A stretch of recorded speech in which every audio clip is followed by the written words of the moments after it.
Amid the ruins of the apocalypse, with monsters roaming everywhere, a truck speeds down the road. Inside, two survivors race to reach their families. But there's a problem. The monsters are closing in fast. Then, the main character, Kim, throws open the back of the truck and starts using his subspace to hurl all kinds of junk at the pursuing creatures. Refrigerators in particular prove remarkably effective. The monster dogs are crushed and scattered across the road. With the danger gone, nothing stands in their way. Kim even pulls out a Coke and a donut from his subspace, offering them to the driver so he can relax a little. But this isn't just any subspace. It's an entire logistics center, capable of infinitely multiplying resources, all under our hero's control. He can hide there himself at any time and even bring his friends into this safe zone. So how did he gain such an unbelievable power? It all began just a few days ago. The story starts with our 9-to-5 worker Kim talking to one of his clanker buddies at his job. He keeps yapping, but the robot doesn't really understand and ignores him. This facility is mostly filled with AI robots, so this is all the social interaction he can get. Our boy sighs since he is a bit annoyed by all the clankers and regrets ending up in a place like this. Just 2 months ago, he was full of hope and passion after being discharged from the military. However, it didn't last long as he soon got a text from his parents telling him that they were moving to a different city. This meant that our boy had to live alone in a studio apartment near his school. His parents had already paid 6 months of rent, and he had some savings from his military service, but he still had to find a job. My man thought it was all sunshine and rainbows until he actually tried to apply for a job. Bro got rejected even before his interview, as he didn't have more experience than his age. Fast forward a month and he was losing his mind. He texted his sisters, who made fun of him even more. One of them suggested applying for the AI delivery companies since the work was easy. This is how he ended up in this place, talking to robots instead of actual people. As he is busy thinking, his manager walks up to him and mentions that they are out of tuna cans in the stock. However, the robot still shows that they have some left. He asks him to look for the boxes, and before our boy can even answer, the manager is gone. My man just stands there thinking to himself how this guy is even colder than the robots. He makes his way to the back of the store and finally finds the missing boxes. As he retrieves them, he suddenly hears the door closing. Turns out that his manager has accidentally locked him in the back of the facility. He tries calling him, but his phone has no signal. Our boy accepts his fate and decides to just chill in the back for a bit since it doesn't really feel that bad. He even sends a selfie to his sister. All of a sudden, she texts him saying that she heard a building collapsing in front of her home. Moments later, he gets a call from her, but as soon as he picks up, the whole facility starts shaking and the alarms are activated. He panics as the staff orders everyone to evacuate. Trying to find a way out, he starts knocking on the door calling for help, but it's no use. Even his phone battery is dead, so he can't even call emergency service. To make things worse, someone violently starts smashing the door from the outside. Kim is no fool, and deep down he knows that if he opens that door or makes any sound, he is dead. So he calmly sits his ass down and waits until it's all over. Fortunately for him, the banging stops and he ends up staying in the warehouse for 3 days. He assumes something big is going on outside since no one came to help him yet. However, being trapped in the warehouse has also saved his life, so he can't complain. While using the last of his phone battery to send a note to his sisters, he hopes a soldier from his country can come and save him. Suddenly, a system notification pops up in front of him informing him that he has been chosen and has awakened an ability. His ability description mentions that he can store one object in his subspace. Seeing the system screen in front of him, our boy thinks to himself that he has officially started tweaking and casually asks the system to put the entire logistics center inside the subspace. The system asks for a confirmation one last time, and after he says yes, the entire center vanishes into thin air. Our boy sees the outside world for the first time in 3 days and quickly realizes that it's gone to hell. The system informs him that it'll take some time to shift the object to the subspace, but he is too distracted by what he has just seen. Suddenly, a massive shadow appears in front of him,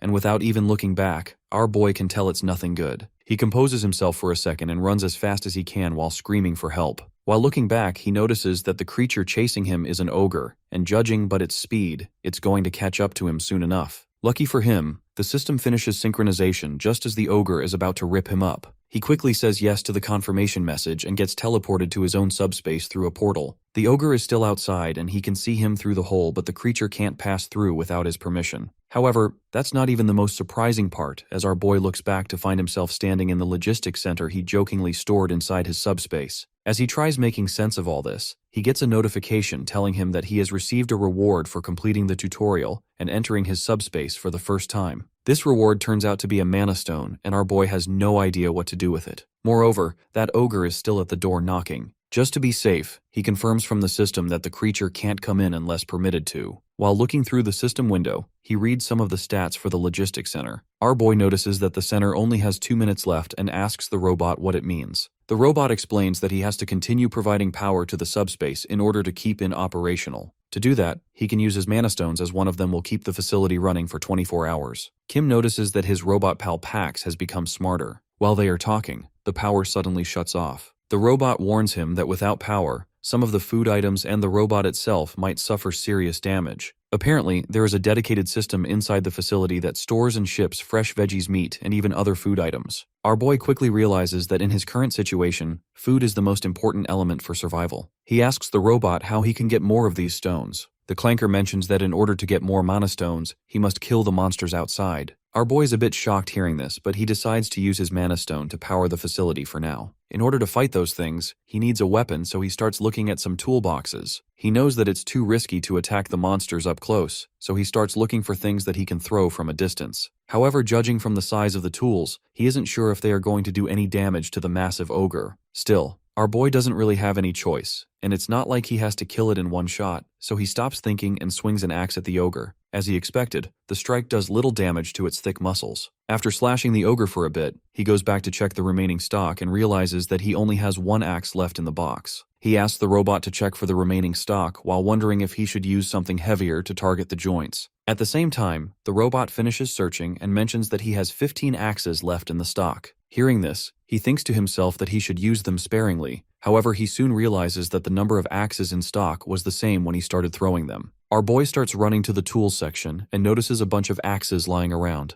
This is when the robot explains that no matter how many times he uses these items, they won't be reduced in quantity. In other words, he has an unlimited amount of supplies inside this facility. It also means that he can continue throwing axes without worrying about the remaining stock. However, his throws are still pretty weak and it basically tickles the ogre. Lucky for him, the robot mentions that he can do the throwing automatically by shipping the items outside. This ability has a 30 seconds cooldown, which will be reduced as the skill levels up. In order to ship an item outside, all he has to do is chant, "Ship it," while thinking about that item, and it will automatically be shipped outside. Our boy quickly tries it and an axe flies straight towards the ogre, hitting him directly on the head and knocking him out. Kim is understandably baffled by the speed and asks the robot what's happening. Pax explains that the default speed for shipping is set to 40 miles per hour, but he increased it to a maximum of 50 miles per hour at his current level. Moreover, if he wishes to level up his skill, he might need more mana stones. At that moment, our boy finally understands the entire game and starts gearing up to go outside. Everything he needs, including the map, is already inside the facility. He simply marks his destination and decides to ride his electric bike, since traveling by foot is not a good idea given the situation outside. Our boy dramatically takes his bike outside the subspace and urges everyone to hold on as he is about to come save them. Fast forward half an hour, my man has already killed 12 ogres. During his time outside, he learned that his subspace ability was kinda overpowered. Being inside gives him protection against the monsters while he can safety throw stuff at them. Even though the shipment skill has a 30 seconds cooldown and some distance condition, he can still upgrade it using mana stones. Moreover, he also has a recall skill that automatically pulls the items back, allowing him to hit the monsters twice. This doesn't just work on simple tools, he can use this to recall mana stones as well, which means that he doesn't have to take a single step outside in the entire process.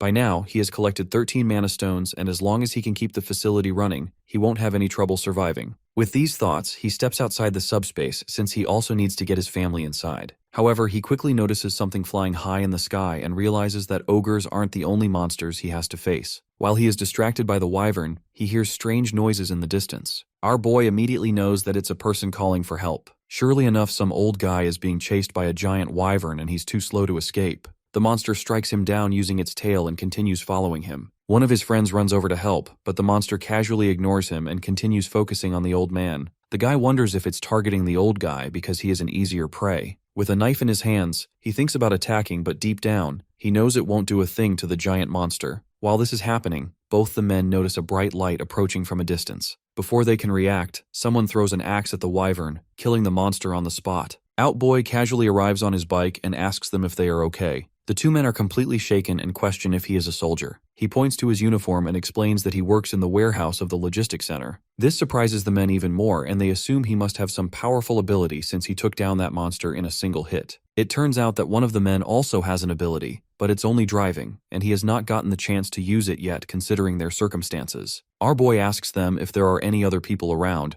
and the men explain that a lot of people gathered at the warehouse to find food. However, it also attracted plenty of monsters, which resulted in most of the people dying. Currently, there's only 15 of them left, and they are hiding in the terminal basement in District E. The two of them came outside to scout for any roads that they can use to drive cars and also search for food. However, the warehouse building disappeared out of nowhere. The men even offer him to stay with them. Our boy doesn't want to take any hasty decisions, so he thinks it over for a bit and decides to go with them since he needs more information. He knows that they are also putting themselves at risk by bringing him in. Moreover, they don't yet know how his ability truly functions, so if something happens, he can always run inside the subspace. All of this sounded good until he actually went to the basement and saw a guy aura farming by standing over an ogre's corpse. One of the men walks over to the guy asking him if everything is fine. The aura farming guy turns out to be their leader named Jinmok, and he explains that one of the ogres got lost and ended up here. Lucky for them, they were able to strike first and took it down. Even though they didn't suffer any injuries, it shows that even this place isn't safe to monster attacks. As they are talking, he suddenly notices our boy standing in the distance and asks who he is. The guy mentions that he saved them earlier from a wyvern and that he works at the logistics center. He starts glazing our boy, telling them how strong he is. Hearing this, a lady walks over to him and holds his hands, thanking him for saving the two men. Kim awkwardly stands there, telling her that it was no big deal. She gets a bit carried away and asks him if he is single. This is when the leader guy steps in and apologizes on her behalf. He explains that the two men are like family to them and introduces himself as the branch manager. After all the thanks, he starts explaining what they have in storage and how they take turns guarding the place. The guy still doesn't know about the warehouse incident, so one of the men informs him that it has disappeared. This shocks everyone since they were relying on the warehouse to restock food items. With their only supply option gone, the leader orders everyone to dig the tunnel as fast as they possibly can. It was already a part of their plan, but now it has become a necessity since they can't stay here without food.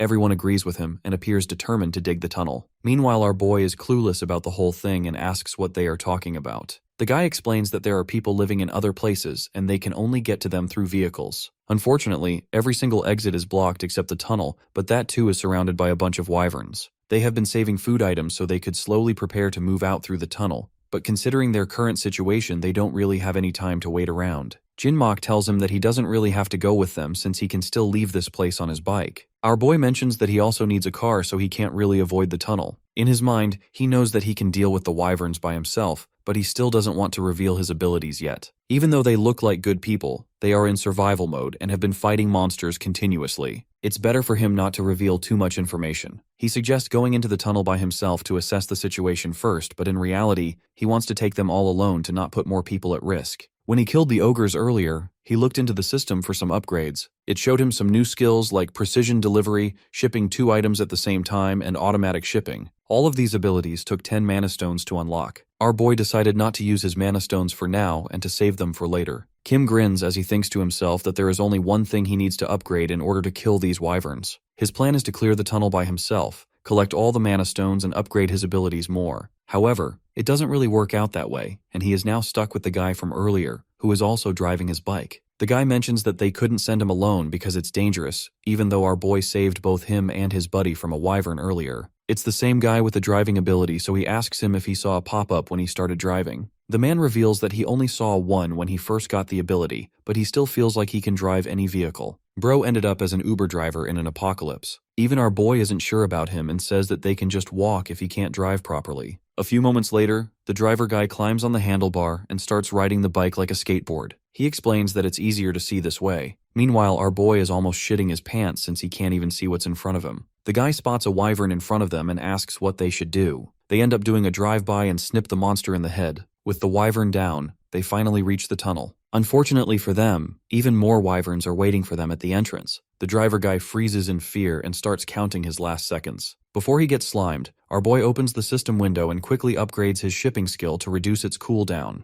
The wyverns continue advancing towards the other guy, and just before they eat him up, Kim shouts, "Ship it," and kills both of the monsters in one go. As the driver guy looks back, he witnesses the MC standing in front of a portal with the whole facility inside. Our boy uses 1 mana stone to reduce the cooldown of his ability by 5 seconds. He continues reducing it until it reaches 5 seconds and it can't go down any further unless he upgrades his subspace. Afterwards, he recalls the mana stones inside the subspace and asks the guy to stay behind him. The man stares ahead to notice 2 wyverns running at them. However, for some reason, they can't seem to reach him. Our boy ships another axe outside, and when the wyvern tries to attack, he simply jumps back into his subspace. From inside, he can continue throwing more axes. The driver guy is shocked seeing all this and realizes just how powerful this ability truly is. He knows that if our boy wants, he can break through the tunnel without breaking a sweat. They need the tunnel to move vehicles and transport food, but for him, he simply needs a car. He wonders how far he is planning to go since he can't use his electric bike. Suddenly, the wyverns start running away. This is when the guy notices the mana stones left behind. Kim is a bit surprised to see that he didn't know about the mana stones. He explains that the stones can be used to enhance their abilities, which also comes as a surprise to the man. The man asks him if he can break the tunnel on his own given how powerful his ability is.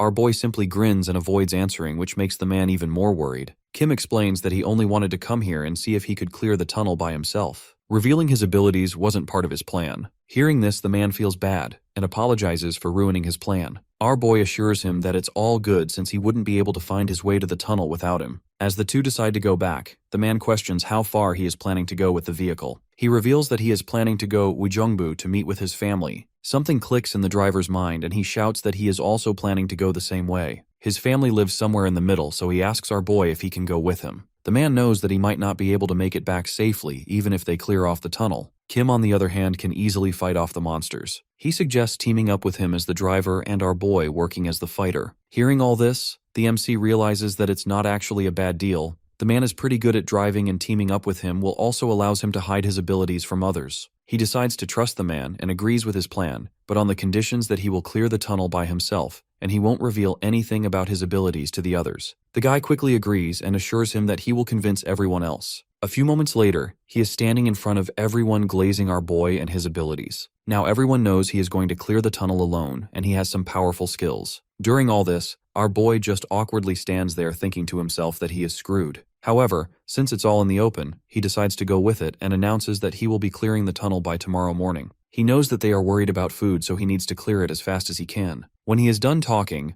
Jinmok walks over to him and says that they won't ask him about his abilities or interfere with his plan, but still they want to give him something in return. This something turns out to be a bunch of food supplies that they had stored up. Our boy nervously apologizes to them, insisting that he can't take them since they already have a limited supply. However, the driver guy assures him that it's fine and reminds him that he also has his own family to take care of. This throws our boy into deep thought as he wonders if they are okay. At the same time, the others bring out some drinks to celebrate their last night before they finally meet their families. The next morning, our boy prepares to raid the tunnel on his trusty bike and assures them that he will be back soon. Everyone puts their trust in him and patiently wait outside while he drives in. Just staring at the entrance, he can see tens of monsters casually moving inside the tunnel. We go back to a flashback into his past where he is fighting with his sister. His dad smiles as he looks at them fighting and says that they seem pretty close to each other. He mentions that he used to be an only child, so he is a bit envious of their bond. When they grow older, they will surely realize just how precious family is. Just as he is lecturing them, his wife shows up and reminds him that he needs to help her with dinner. The dad quickly obeys, leaving the kids behind. Kim sits there with a smile on his face as he feels the love for his family. Just the night before the tunnel raid, he sat by the wall and watched as everyone cried for their loved ones. The driver guy woke up in the middle of the night and noticed that he was missing. He walked outside and saw him filling up the trucks. When asked what he was doing, he explained that he loaded all the trucks halfway with supplies to not make them too heavy. Since he had a lot in stock, it wasn't that big of a deal for him. The driver guy still couldn't believe he would do such a thing for them. Fast forward to the actual raid, and our boy is having no problem destroying all the monsters. In his mind, he wishes that he could put all of these people in the safety of his subspace, but it currently has a limit of only one person. At level 2, it can accommodate a maximum of 20 people, but it required 100 mana stones, which he doesn't have. Even if he kills all the remaining wyverns in the tunnel, he might not gather enough to level up. However, he still knows that he'll need to level up at some point since he has to put his family inside. While he is thinking, he suddenly notices a wyvern staring at him from a distance. This one looks a bit different from the others and has an unsettling aura. Meanwhile, everyone is still waiting for him outside. They are worried for his safety, but they also know they can't help him since they'll only get in his way. Suddenly, someone notices him coming out of the tunnel with blood all over his clothes. Initially, the people are worried, but when they notice the smile on his face, they all start celebrating. Since the tunnel has been successfully cleared, it's time for them to move out. Jinmok gives his parting speech and hopes for the best. Before they leave, our boy mentions that he has prepared a small gift for them in the trucks, so if they run into trouble, they should just open the cargo hold. The trucks finally start moving, and our boy parts ways with the group. Even though he is leaving, he is still stuck on that strange wyvern he saw in the tunnel. It ran away before he could kill it. He guesses it's probably their boss or something. Their truck suddenly drives over a dead soldier. but they don't stop since the bodies are literally everywhere. Our boy knows that he might have been one of these bodies if he was still in his military service. His thoughts are interrupted when they run into a barbed wire. They assume it was put up by the military to prevent the monsters from advancing. Given the situation, the driver guy suggests taking a different route, but our boy has other ideas. He spots a bunch of monsters on the other side and wants to use them to level up. Instead of going around, he asks the guy if they can use the narrow sidewalk to get through. The guy tells him that it's possibly, and that's all our boy needs to hear. He excitedly orders him to drive ahead. The driver guy is still restless, and his nerves only get worse when he sees what lies ahead. An ogre is locked in battle with a pack of dog-like monsters. For a brief moment, the creature fights alone, but soon the dogs swarm it from every side. Within seconds, the ogre falls as if it were nothing more than common prey. The sight is so brutal that both men freeze in shock. The driver guy breaks into a sweat and starts panicking. He worries about their plan and insists that they should turn back and find another way. Our boy, however, shows no fear. He insists the route is the best option, and even compares the situation to a StarCraft, where players use the terrain to gain the upper hand. He explains that the same logic can apply here. Positioning and timing can turn the battle in their favor. The driver guy finds it hard to believe that a game tactic could be used in real life, but eventually he gives in to Kim's confidence. Our boy instructs him to simply reverse the truck into that little sidewalk. Reluctantly, the driver guy does just that. The noise immediately draws the dog's attention, pulling them away from their feast. At the same time, the hero turns to his system. He decides to use his auto-shipment ability earlier than expected, spending 10 mana stones to activate it, leaving him with 27. At the rear gate of the vehicle, he orders his system to boost his delivery speed using the remaining crystals. The stones are consumed, raising the shipment speed from 70 to 100 kilometers per hour. Our boy then opens the portal, challenging the beasts to attack with all their might. The fight erupts instantly. The hounds charge toward him at frightening speed, but before they can close in, his system announces that a massive refrigerator is ready for delivery. The heavy unit slams into the monsters, stunning them. Every few seconds, another fridge barrels through the portal. Within moments, a dozen hounds are crushed, and 12 mana stones are harvested. My man grins as he notices that his plan is working better than expected. His skills have clearly grown stronger since the tunnel fight, where he first experimented with his abilities. Though he could have relied on his axes, which now benefits from his speed boost, he learned that fast enemies could easily evade it. Instead, he unlocked a delivery precision skill.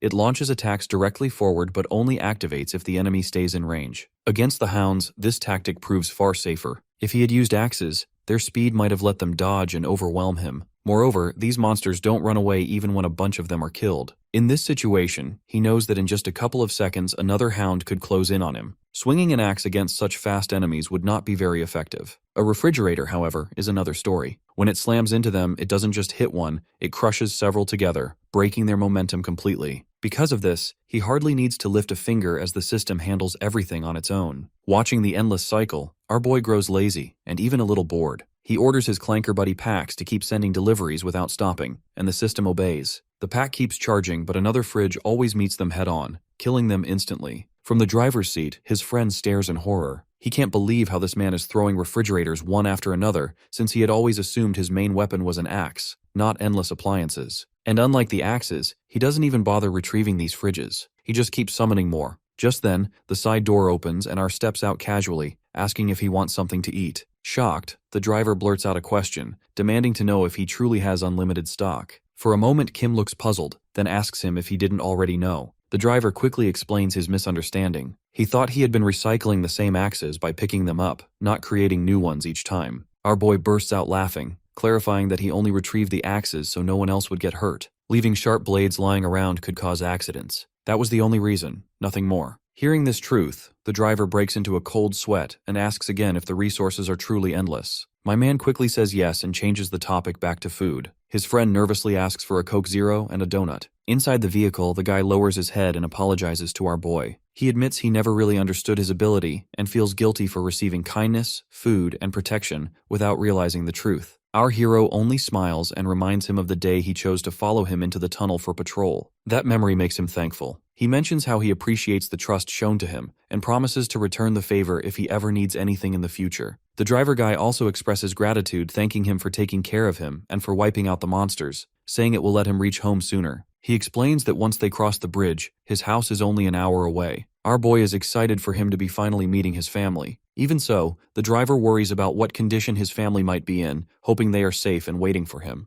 Kim notices his unease and lightens the mood by pointing out his torn, filthy clothes. He suggests preparing new clothes while the fight continues. When asked what kind of style he prefers, the driver admits he isn't sure if his system can create what he has in mind. A moment later, my man is all dripped up looking like a seasoned monster killer. Our boy glances back, noting that only a couple of hounds remain and the rest have already been dealt with. Suddenly, his transformed friend shifts into first gear and slams the accelerator. The vehicle bursts forward at terrifying speed, throwing up dust as it storms onto the bridge. Even our hero is startled, surprised at this sudden display of skill. He warns him to hold on tight, promising to cover the route in 20 minutes instead of an hour. The car sways dangerously, at times seeming to ride on only 2 tires, jerking from side to side like a storm. Soon the rough ride takes its toll and our boy groans that he feels like vomiting. But then his friend stops the car and announces they've arrived. When they step outside, the area shocks them. The buildings are massive yet broken down, as if they have stood for centuries. Every structure around them is in ruins, but strangely, not a single corpse or bone is in sight. The place feels abandoned,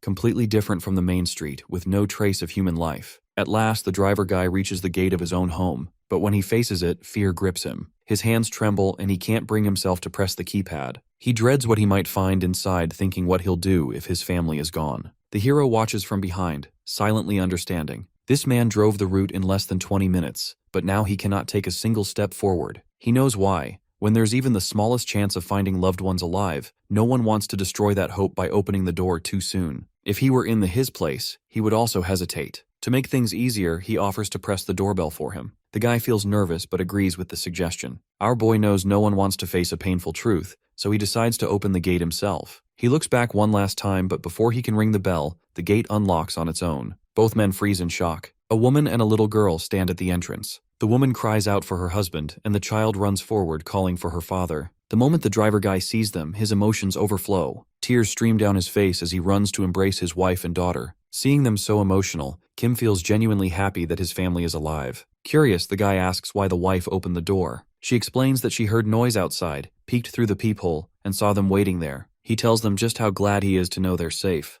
Meanwhile, the daughter scolds him through tears, upset that he took so long to return. The wife then notices our hero and asks who he is. The driver guy introduces him as the man who saved his life and helped him reach home safely, calling him their family's benefactor. At that moment, our boy suddenly feels dizzy and collapses to the ground as voices fade around him. Struggling to stay conscious, he mutters in disbelief, insisting he can't fall asleep like this. The driver guy catches him, panicked, asking why he is collapsing. The scene shifts to his childhood. He remembers sitting with his father. As a kid, he asks why his father isn't crying even though their grandma just died. His father smiles gently, explaining that farewells bring many emotions, not just sadness. Over time, memories mix together. Love, anger, regret, loneliness, happiness, and what remains should be gratitude, not just pain. The boy doesn't fully understand and asks what gratitude means. His father tells him it's gratitude for knowing real love, a love that expects nothing in return. He explains that love is never easy to give or receive, but one day when the boy grows older, he will understand. Another memory surfaces, one of a pillow fight with his sister Saul. She smacks him so hard with a pillow that he ends up with a swollen eye. Furious, the young Kim shouts at her for hitting too hard, but she only mocks him, calling him a crybaby and insisting that a pillow is soft. He storms off, threatening to tell their father, while she laughs, proud of her victory. He does complain to his father, but his father brushes it off, saying fights like this only show how close siblings truly are. He reminds his son that one day he will realize how valuable family bonds are and understand the real meaning of love. From the kitchen, his mother interrupts, scolding her husband for lecturing the children instead of helping with dinner. She sets the table, calls everyone to eat, and yells at the eldest daughter, Juyeon, to put down her phone and join them. She finally joins the table, though reluctantly. Their mother can't resist teasing her, joking that she must have a boyfriend since she never puts her phone down. She blushes and quickly denies it, insisting she's only in middle school and just chats with friends. Before the teasing can go further, the TV blares with the sound of a commentator shouting about a brutal move in a fight. Everyone's attention shifts. The older sister frowns at how violent it looks, but Sul is thrilled, her eyes glued to the screen.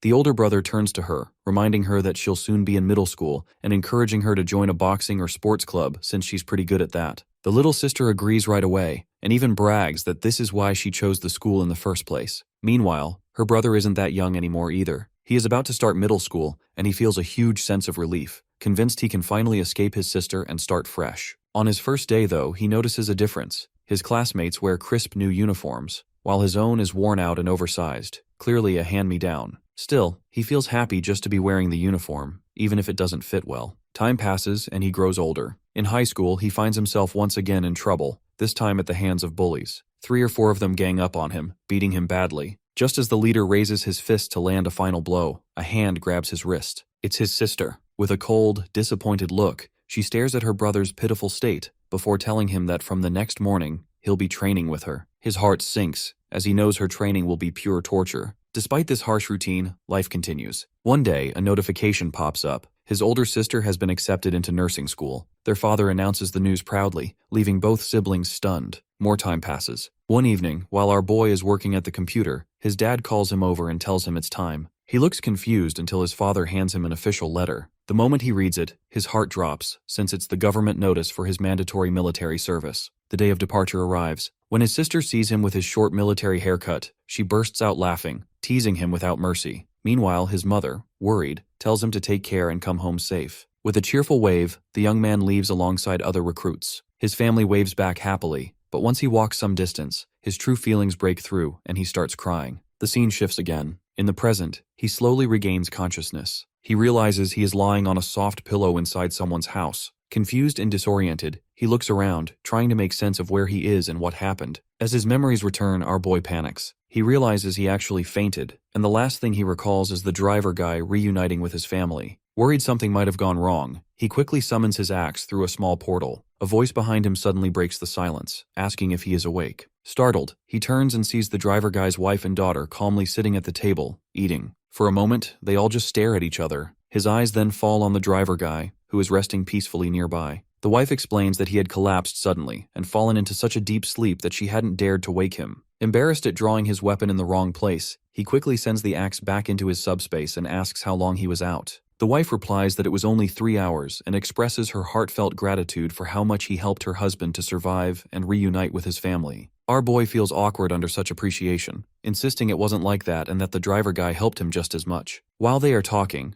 Young-soo wakes up and the wife urges our hero to eat first, reminding them her husband hasn't eaten either, since he wanted to share the meal with the hero. He nods gratefully and sits with his friend. The wife humbly explains that she did her best with what little they had, though she cannot guarantee the taste. The hero thanks her, saying he isn't used to luxury and is grateful for whatever is served. When he takes his first bite, it feels like heaven. After so long, he finally tastes proper food, made with real ingredients. It reminds him of his mother's kimchi back home, the most delicious thing he ever had. In moments, his bowl is empty, and he thinks to himself that not since his military days has he enjoyed such a meal. During the meal, the driver guy asks if his destination is Gangnam. Our boy nods, confirming that's his next stop. The driver guy immediately offers to drive him there. Shocked, the hero asks what he means. The man explains that he already discussed it with his wife, and she agreed. It's their way of repaying him for helping them reunite. Our boy raises his hand, stopping him, and clarifies that Gangnam is only a stop. His true destination is Uijeongbu, which is much farther. For that, he will need a car. The guy acknowledges this but says he has one condition, which they should discuss outside. Once outside, he proposes that they all go together to Gangnam in the truck. After he reaches his destination, the driver guy plans to use his electric bike to return home. Kim frowns, pointing out that the bike isn't enough for such a dangerous journey. But the driver guy remains calm, assuring him that with his skills, he can manage. Our hero studies the driver guy carefully, wondering why anyone would take such a risk for him. The man has already reunited with his family, has enough supplies to survive, and reached safety. His driving skills are incredible, but even that doesn't explain why he'd put himself back in danger. Our boy straight up asks him why he is doing this, even though he is already united with his family. The driver guy looks him straight in the eyes and turns the question back. Wasn't he the who saved him first? He asks him why he helped him back then. Hearing this, our boy falls silent. The guy explains that if the hero hadn't helped, his family would never have made it this far, and they would have died back in the tunnel. That's why he wants to return the favor now, to do whatever he can with his skills. He adds that they're both stuck in the same situation. His awakened ability may be powerful, but that doesn't make the road easy. The world may be ruined, but neither of them has given up hope for their families. Just as the driver guy risked his life crossing the tunnel, the hero is risking his life now. He makes it clear, though, that he won't gamble blindly. He'll do everything he can to help, but if things get too dangerous, he'll pull back. He's not foolish enough to risk his life or his family's without reason. Hearing this, the hero smiles faintly. The driver guy says his only wish is to support him however possible. Our boy then explains that his ability, Subspace, creates an area no one can enter without his permission. As long as he maintains it, he can store or duplicate items inside. The driver guy nods since he already knows. Kim continues. If the guy truly wants to help, he also has conditions. His journey doesn't end at Gangnam. After that, he must go to Yeoljiro, then Dubongu, and finally Uijeongbu, searching for his family. He can't do it alone. Once he upgrades his subspace, he'll be able to bring people inside. That means the driver guy, his wife and his daughter must come with him. Thankfully, after hunting the mutated hounds, he now has enough mana stones to upgrade. If the driver guy agrees to help him, then he'll protect his family as well. My man immediately drips up in his veteran uniform and says that he's ready. At the same time, Kim opens the system window and uses his mana stones to upgrade the warehouse capacity. With this upgrade, the facility can now accommodate 20 people at the same time. He also gets a new ability that allows him to store any item in front of him.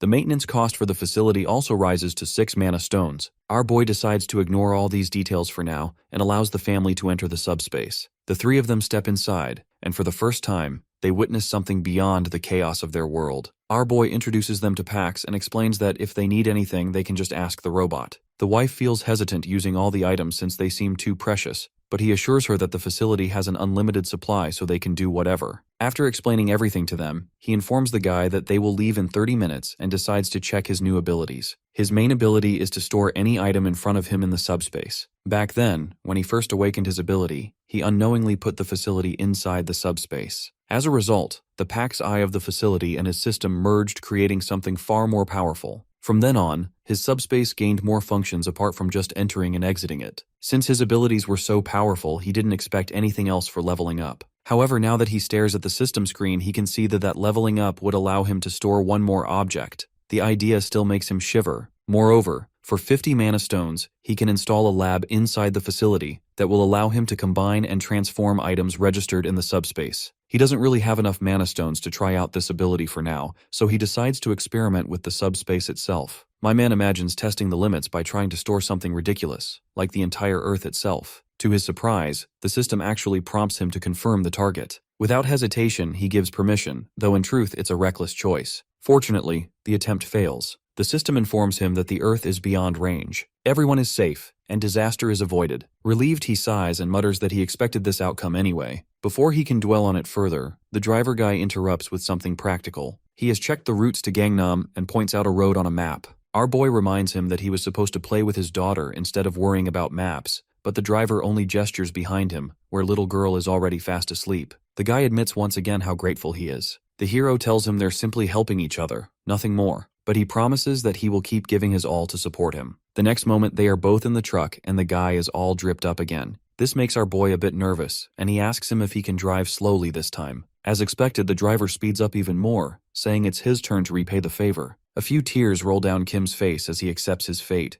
As they continue driving through the abandoned city, the guy keeps yapping. Meanwhile, our boy is exhausted and just wants this road to end. But almost immediately, the driver spots something ahead that chills him. The road is blocked by heavy military barricades. Spikes are buried in the ground to shred tires, and sprinklers are set up as if ready for use. He mutters that there used to be a military base nearby and wonders if soldiers are still here. The hero checks the side mirror and shakes his head. The vehicles and weapons may be military, but the people operating them clearly are not. Behind them, a military jeep comes into view. Our boy knows that it's been following them for some time, so they won't be able to just avoid it. He says he'll open a portal under the steering wheel and tells the guy to move into subspace. The driver hesitates, asking if he can really handle this alone, but the hero assures him that it's all good. The men casually get out with their weapons in hand. One of them complains that the driver ruined the trap by stopping too soon, before the spikes could burst the tires. The hero tries to ask what's going on, but the man only mocks him, ordering him out of the vehicle and demanding that he open the cargo. His tone is rough and threatening, but Kim complies. When the supplies inside are revealed, the men are overjoyed thinking they've hit the jackpot. One of them sneers, asking if he is some kind of delivery boy and whether the goods really belong to him. When he calmly says they do, the man laughs cruelly and declares that from this moment on, everything belongs to them. Our boy quickly realizes what these men are after. The one leading them puts on a serious face and demands to know where he got everything. The hero admits it came from a logistics center, but explains that even if he gave them the location,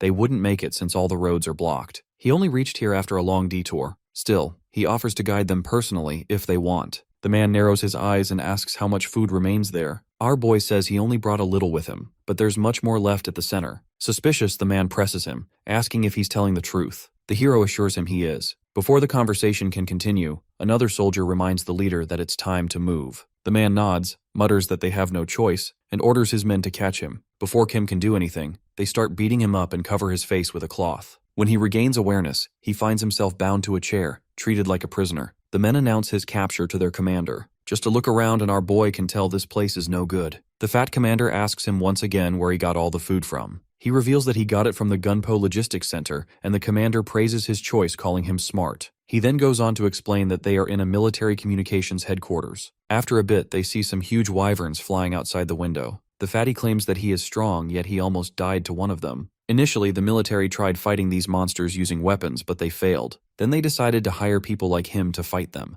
However, after joining the military, he realized that they were a lot more weaker than the monsters. This is when he decided to take over. The reason he is still alive is because he can take them to the food supplies. After explaining everything, the fatty offers to protect him from the monsters and make him part of their group if he gets them those supplies. When he finishes yapping, Kim calmly whispers to himself that he was looking for something he could store inside his subspace. Without hesitation, he gives the order for Pax to store the Joint Command Communications headquarters. The next moment, the entire headquarters vanishes, and both of them are sitting out in the open. Soldiers and gang members alike stare at the empty space where the building once stood. Their commander paces, stunned and muttering that he cannot understand how an entire structure could disappear. Meanwhile, our boy feels a sudden physical backlash. He vomits blood and worries that storing large things in subspace causes dangerous side effects. Outside, panic spreads. Soldiers tremble as a swarm of wyverns approaches, led by a massive, terrifying wyvern. The gang leader tries to rally his men, insisting they must take down the smaller wyverns first, but his crew breaks and runs. He is left furious and alone, calling them traitors. The giant wyvern swoops in and, after a moment of scanning the area, fixes its attention on our boy.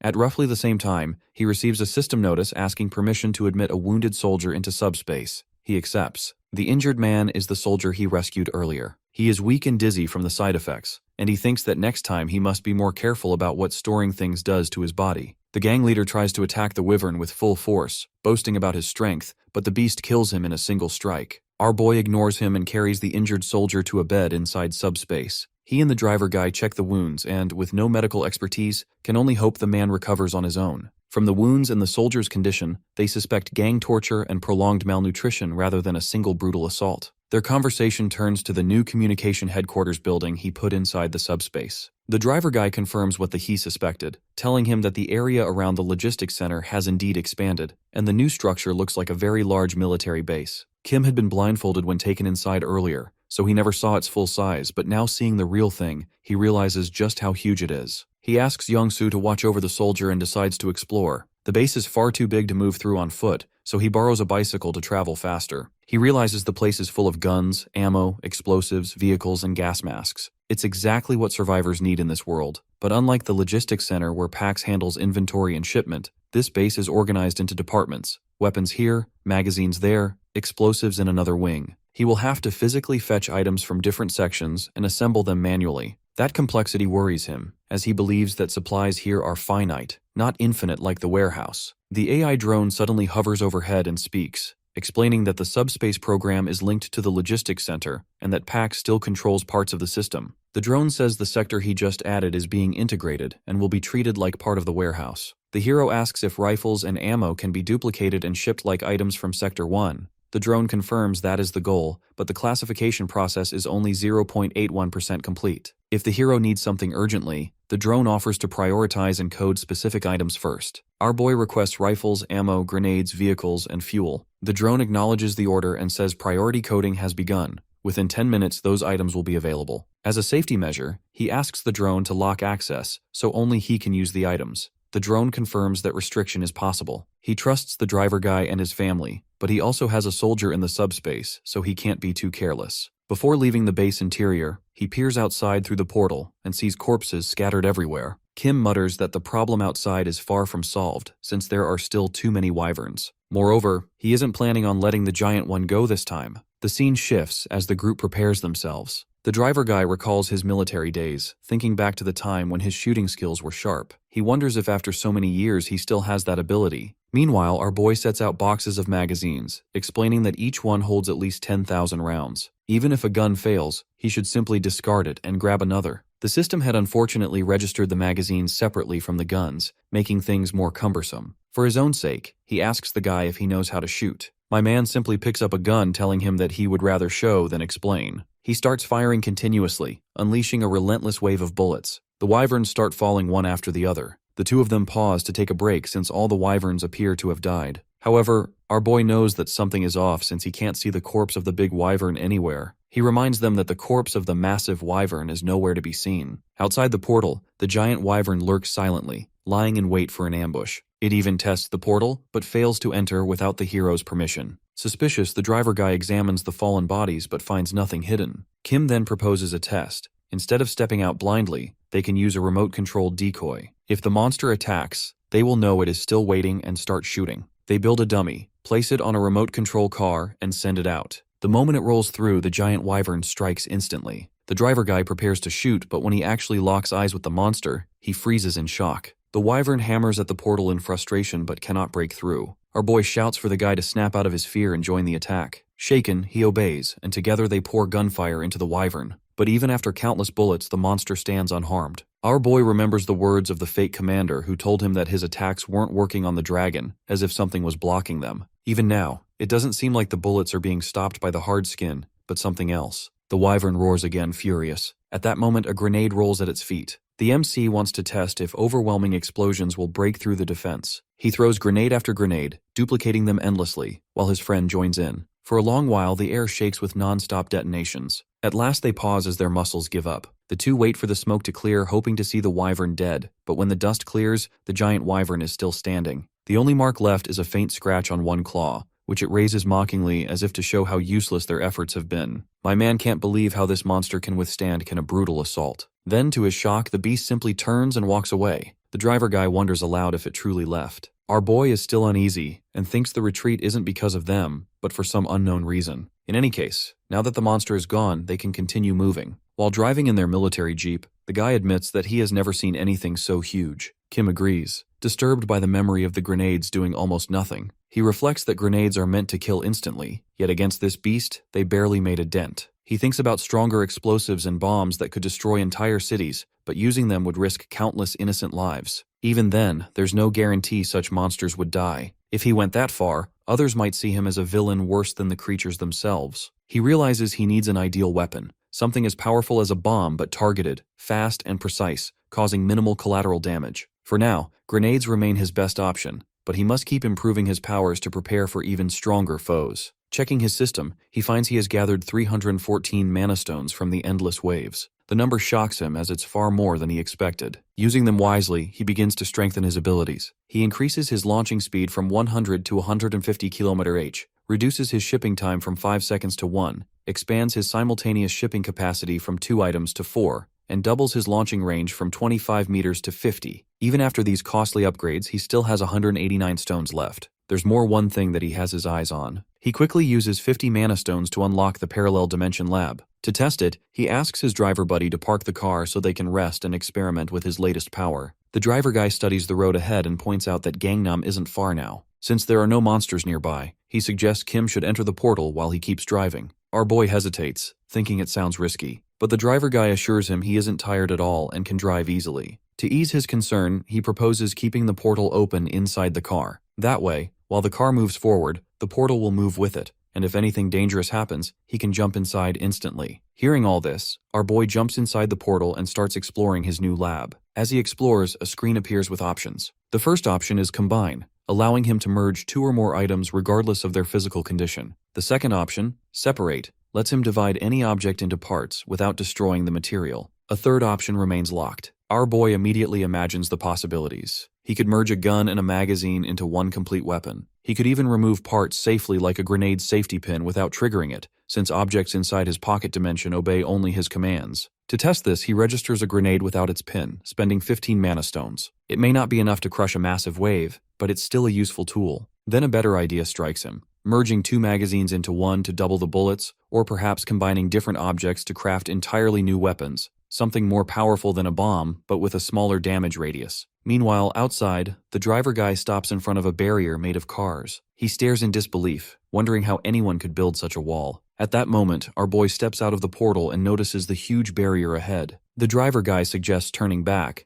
but he shakes his head, insisting that the barrier isn't a problem anymore because he has created a new weapon. Without warning, a massive object shoots from Kim's portal and slams into the barricade. The impact unleashes a series of violent explosions. Cars fly apart, scattering like toys, and within moments, the road is completely clear. The driver guy is stunned, unable to believe what he just saw. His weapon is nothing more than several heavy iron rings launched at 150 km/h, but the sheer force makes them devastating. The noise alarms the guards inside the building. They argue about whether the barricade really fell, but when they look, they see a military vehicle approaching. The car screeches to a stop in front of them. Through the rolled-down window, our boy calmly asks if Nurse Ju-yeon works here. The scene shifts to a memory of his childhood. His sister Sol runs at him with her usual dramatic moves, landing a kick, while their eldest sister studies quietly nearby. Irritated by the noise, she scolds them for disturbing her concentration. Her sudden seriousness shocks her siblings as she had never cared much for studying before. When their mother asks if something is wrong, she tells her that it's nothing and she has simply found her dream. She holds up a novel, The Apple Tree Story, and declares her desire to become a nurse, someone who helps the sick even if the world ends tomorrow.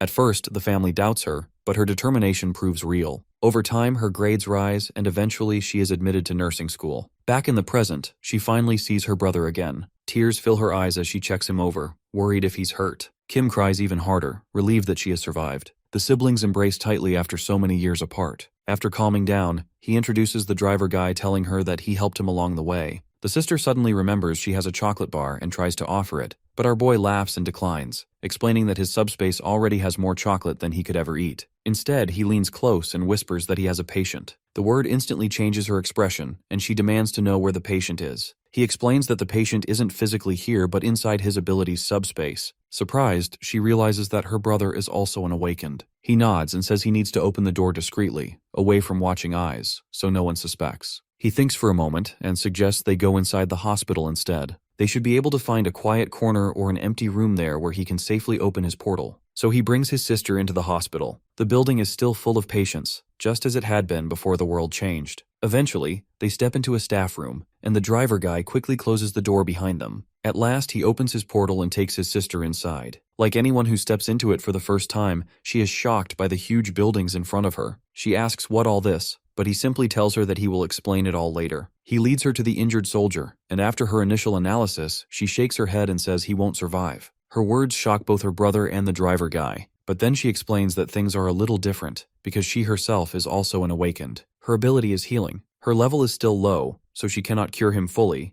but she can at least stabilize him so he doesn't die. She has already given him some first aid. What he needs now is food and nutrition to slowly recover his strength. With a smile, he reminds her of the time she once said she would still heal the sick even if the world ended tomorrow. She gets annoyed that he brought up such a childish memory and says that she should have disciplined him properly like his other sister. After taking care of the patient, she asks him to explain everything properly. So he begins telling her his whole story, how the system appeared, how he awakened, the people he met, the battles he fought, and how he finally reached this place. While listening, his sister happily eats the food in front of her. Our boy notices that she seems more focused on eating than listening, so he asks if she is paying attention. She insists she is, but when he tests her, she repeats only half of what he told her. Soon after, she meets the driver guy's wife, Yu-jung, who welcomes her warmly. She praises her cooking, which makes the wife smile with pride. The wife mentions that she even prepared a bed upstairs for her to rest, though Kim tries to protest that she didn't need to. She insists that she did it because she wanted to. Once she leaves, the sister turns back to our boy and asks how he met this family. Kim sighs and says he already explained, but to summarize, his goal now is to bring his entire family into his subspace. He has already managed to bring her here, and next he plans to bring their other sister. For that, he needs to travel to the Uljiro. At this point, his suddenly says she cannot go with him. He is shocked and asks why. She explains that she must stay here because this hospital shelters around 300 patients who constantly need care, treatment, and medicine.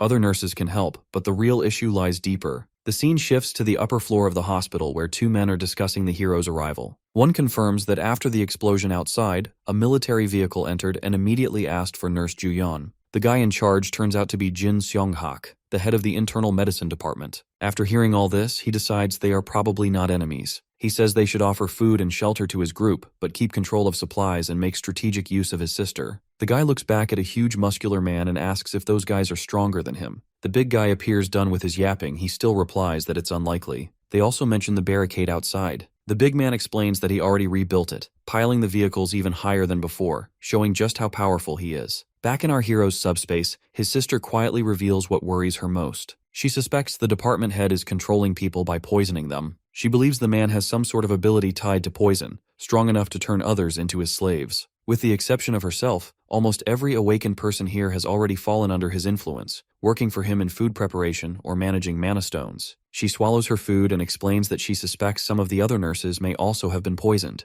Quietly, she has been stealing mana stones to strengthen herself, but her level is still too low to cure or free anyone from the poison. That is why she wants to stay in the hospital. She insists that he should go instead, gather their parents and the other sister into his subspace, and once she figures out a way to endure here, she will join him later. Our boy refuses immediately, which makes her frustrated. He explains to her that if poison is hidden in the food, then the solution is simple and he can resolve it easily. The sister is stunned by his sudden confidence. She even mutters that he must have gone crazy again, like back in school, but her disbelief turns into shock when he reveals a massive amount of food and supplies, far more than she ever imagined he had. It doesn't take long for the news to reach Jin, the head of the internal medicine department. He dismisses it considering it unimportant, but when a subordinate mentions that they brought plenty of food, he smirks. He assumes it can't be much since they came here in one military vehicle. Sooner or later, their food will be stolen, and they will come begging to him for help. But his smugness disappears when the subordinate insists that the newcomers actually have more food than the hospital's entire storage. The hospital had collected its supplies with a whole truck, and yet these two carried even more. The only explanation, he reasons, must be a special ability, perhaps something that shrinks containers or restores them later. Whatever it is, he decides he must bring them into his team. The man then gives his subordinate a drug and orders him to make the big guy who serves him feed it to our boy. If he refuses or resists the addiction, the big guy can kill him on the spot. He also mentions that the other guy who came with him should also be dealt with. The story shifts back to Kim inside the hospital. He distributes food to the patients while quietly scanning the crowd. Right now, he is searching for someone specific. Kim had asked his sister about the abilities of those under Jin's control. She admitted that most of them were harmless except for one. She warned him about the big guy named Song Hyungu. He was so strong that even in these dangerous times, he had traveled alone from Iljiro just to check on his mother's health. She told Kim that the massive barricade of cars outside the hospital was his doing, and he had stacked them with his bare hands. Back in the present, it doesn't take long for our boy to come face to face with the big man. Just a single look, and he can tell this is the guy his sister was talking about. The big guy walks over to him and says that he wants to talk. Our boy smiles, claiming that he also had some business with him. The two decide to take it outside, where the big guy declares that our boy has only two choices. He can either drink the medicine he hands him,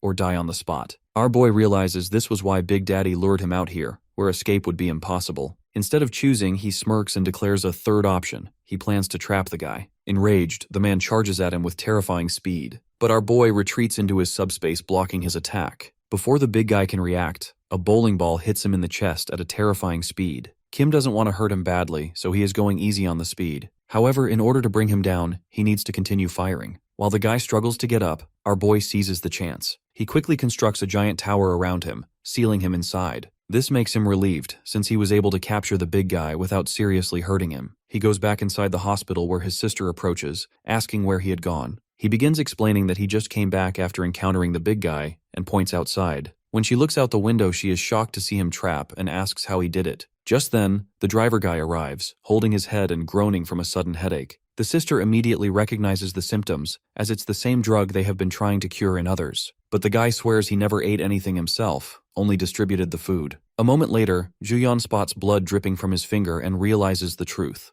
Someone deliberately poisoned him while he was handing out food. Our boy wastes no time. He pulls the driver guy into his subspace to ask him to rest for now. However, the strangest thing happens as he steps inside and his headache disappears instantly. Kim quickly understands that his ability itself has broken the drug's influence since the system doesn't allow any outside energy to enter the subspace. Testing this theory, he pulls the big guy into his subspace and then sends him back out. Just as he expected, the doctor's control over him shatters. Free at last, the man rushes to embrace his sick mother, the one he had fought so hard to protect. With tears in his eyes, he apologizes to the hero for his earlier hostility, grateful that his ability helped him regain at least part of his true self. Fueled by rage and relief, he vows to settle the score with the doctor, who had kept him and his mother apart for so long. The scene then shifts to Jin as he stares out his window, realizing in shock that his grip on his minions has been severed. When the big guy storms into the room, he desperately demands answers, clinging to the foolish hope that loyalty remains. But the man's fury is written all over his body, leaving no doubt about what will happen. The doctor knows it too and makes one last effort to save his life by politely asking the big guy to spare him. Bro gets crushed like a walnut the very next moment. Meanwhile, our boy and his sister discuss how to cure the patients who have become dependent on the doctor's drugs. The medicine has created an addiction, and the problem now is how to free them completely. He suggests a bold idea.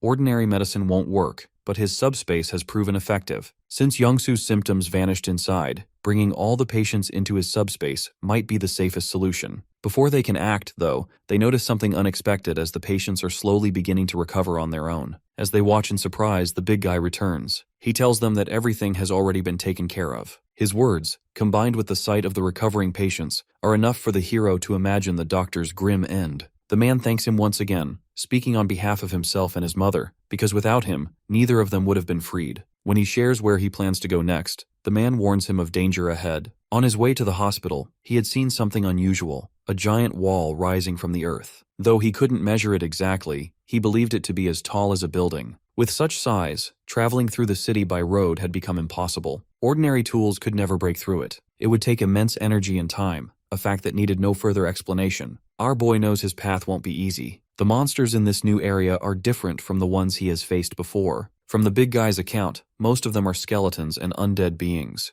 This unsettles him because such creatures don't really die and they always rise again. Even after hearing all this, Kim isn't really concerned for his other sister since she is a monster herself. Suddenly he hears his sister's voice from inside his subspace. She informs him that the injured man they had rescued earlier has regained consciousness. Soon the scene shifts to the soldier inside the facility. He expresses gratitude to him for saving his life and introduces himself. Our boy checks on his condition, and when the soldier asks about their location, he explains that they are inside his subspace. This confuses the soldier, since the military base he served at was supposed to be here, but he sees no trace of buildings or roads. At that moment, the elder sister clarifies everything, explaining exactly where they are. When the soldier learns they are near Gangnam City, he asks to be dropped there. At first, the MC and the driver guy think the man might be suspicious, worried they might harm him. But the soldier quickly assures them that he holds no doubts since they saved his life, and for that reason, he trusts them completely. His request is not out of fear but urgency. He must get to the Joint Chiefs of Staff HQ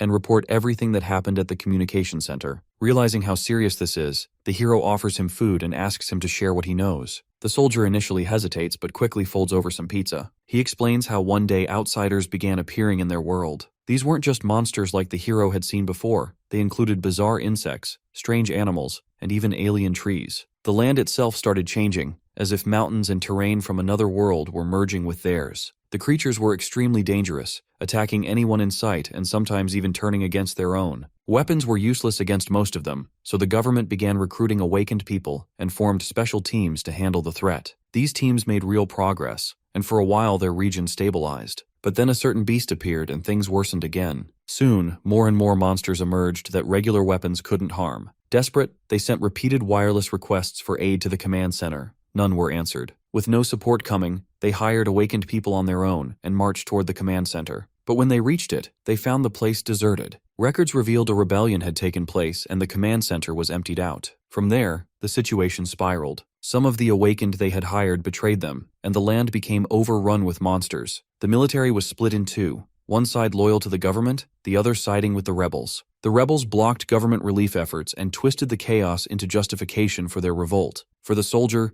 getting this information to his commander is a matter of life and death. The hero assures him that he understands, though he admits he cannot take him all the way to Gangnam. Instead, he promises to bring him as close as possible to the command center before parting ways. The hero and the driver then explain their planned route and where they will drop him off. After telling him to rest, our boy opens the portal and the driver guy prepares to leave with him. The soldier casually watches while wondering if the two of them came across the giant dragon, since they were the ones who saved him. He gets his answer soon enough as he witnesses an ogre standing right outside the portal. Just as he screams to warn them, the ogre gets blasted by one of Kim's heavyweight bullets. The soldier quickly realizes who he is dealing with. However, this is not all as our boy casually ships a military vehicle out the subspace. He looks back and informs him that they'll keep the portal open for him so he can see what's going outside. Meanwhile, the guy is too stunned to even hear a word. The two of them continue blasting monsters as they move while the soldier sits in the back seat watching. He finally starts to realize that he isn't dreaming, and this is actually real. Just when the guy decides it's time to head back inside the portal, they run into a problem. Turns out, the bridge in front of them is busted. Our boy apologizes, telling him that it might take them longer than they initially thought. The soldier, however, doesn't care since they are already ahead of time by a long shot. It's all thanks to Youngsu's incredible driving skills. Bro literally two-wheel Arabic-style maneuver and clears every obstacle known to man. Even the destroyed bridge is no challenge for him. However, they still don't know how they are going to get over that massive wall. For the time being, they decide to continue driving and drop the soldier along the way. When they finally bring him close to the command center, the soldier tries to persuade them to join the military. He explains that awakened people are being supported by the government with technology and mana stones to help them grow stronger. Our boy, however, refuses. He makes it clear that his family comes first, and he and the driver are capable of collecting stones on their own. Still, he has an idea. He asks if the chief of staff has a helicopter. The soldier confirms that it's possible. The hero's plan is simple.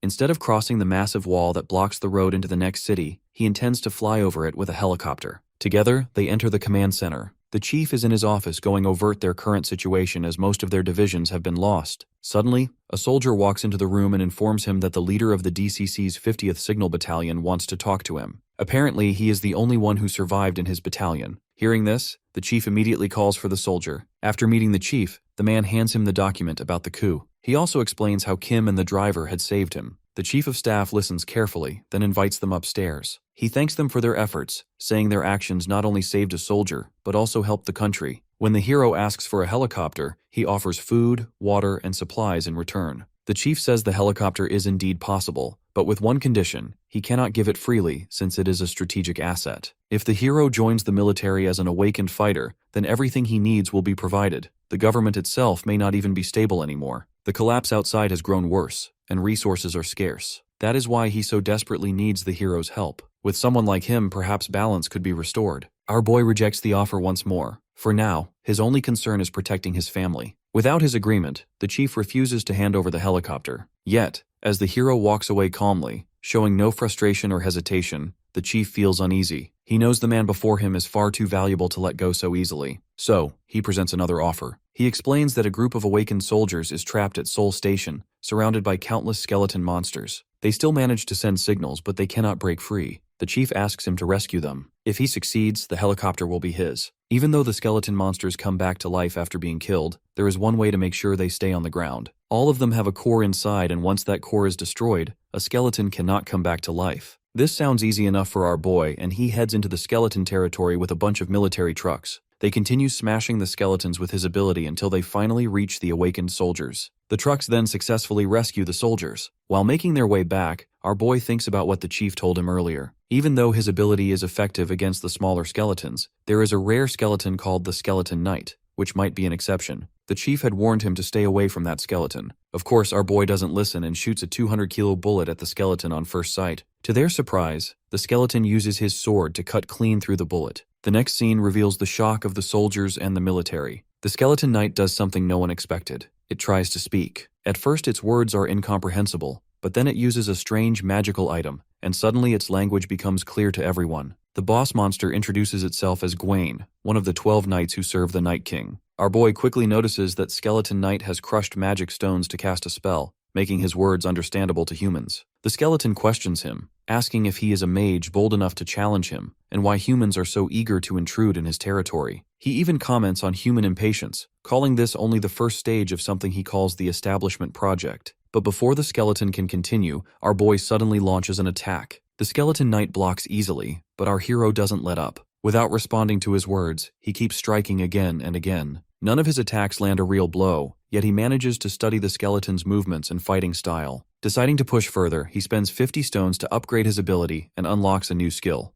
Tracking Delivery. With this skill, he can ship items to strike in a precise sequence. The relentless assault continues until the monster finally reacts in anger, a sign that his efforts are actually hurting him. Using what he learned from the chief of staff earlier, he orders Pax to target the monster's magic core with plates. He continues changing the direction of the attack, hitting the monster from all angles. Seeing all the damage, the driver guy thinks they are safe for now. However, our boy is still tense and mentions that the Skeleton Knight seems even stronger than the giant wyvern. At last, his relentless bombardment cracks its hard bones start to break. Our boy decides to use this chance and commands the AI to ship stacks of plates from all directions at the same time. This is enough to destroy the knight's core. Before dying, Gwaine mutters his final words, warning him that this battle doesn't end here, and he will give everything he has left for the Skeleton King. Our hero then gathers the loot he leaves behind: 2 large mana stones and 1 enchant stone. Everyone who witnesses the fight is stunned. Our boy has just slain a boss monster the chief of staff himself had advised him to avoid. Even the chief is shocked, but deeply impressed. He urges him and the driver once more to join the army, admitting he already sees them as comrades. Like before, the hero declines his offer, urging that his family comes first. Hearing this, The chief says that once he reunites with his family, he hopes he will reconsider the offer, because the country desperately needs people like him.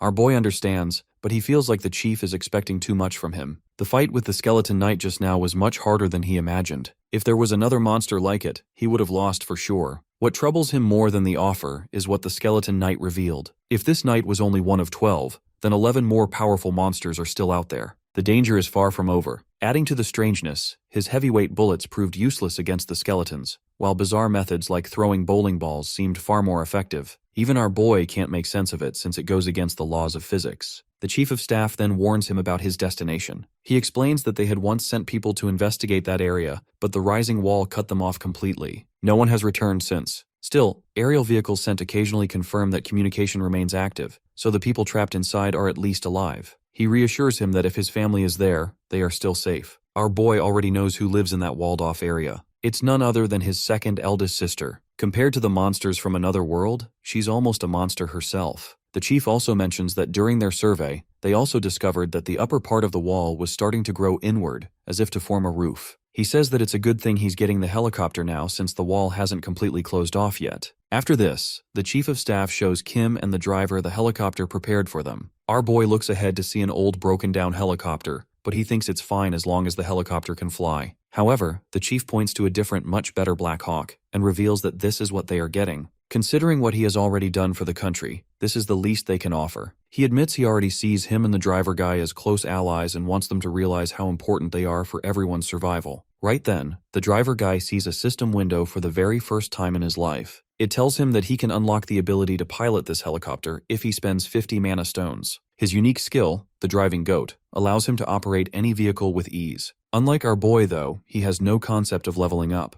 Instead, whenever he wants to use a new vehicle, he just has to register it with mana stones, and then he can drive it forever. The chief of staff then hands over a suitcase filled with stones. He admits that he had planned to give it to them as a gift when they got on the helicopter, but now feels this is the right moment. Inside are 200 mana stones. The driver guy takes just 50, enough to unlock the helicopter skill, and passes the rest back to our boy. Overjoyed, the driver guy is eager to test out his new ability. Soon, both of them climb aboard the helicopter and begin preparations for takeoff. The driver guy makes a terrifying expression and claims that he knows how to fly the helicopter now. Our boy begs him to go slower this time, but he refuses like always. This makes our boy cry as he knows how harsh this ride is going to be. While his friend gets the helicopter ready, he checks the notifications from his subspace. He sees that he still has 2 large mana stones and 1 enhancement stone. Since each large stone equals 100 normal stones, his total now reaches 1,393. It's still a lot more than he expected. He immediately spends 1,000 stones to upgrade his subspace, though he remains uncertain about how to use the enchantment stone he received after defeating the skeleton knight. The system explains that this stone carries the fire attribute. Its fire level is low, but it still grants 2 special effects: penetration and ignition. The description also clarifies the difference between ordinary stones and enchantment stones. Both share the same origin, but enchantment stones carry unique properties. When fused with a weapon, they transform it into a magical weapon.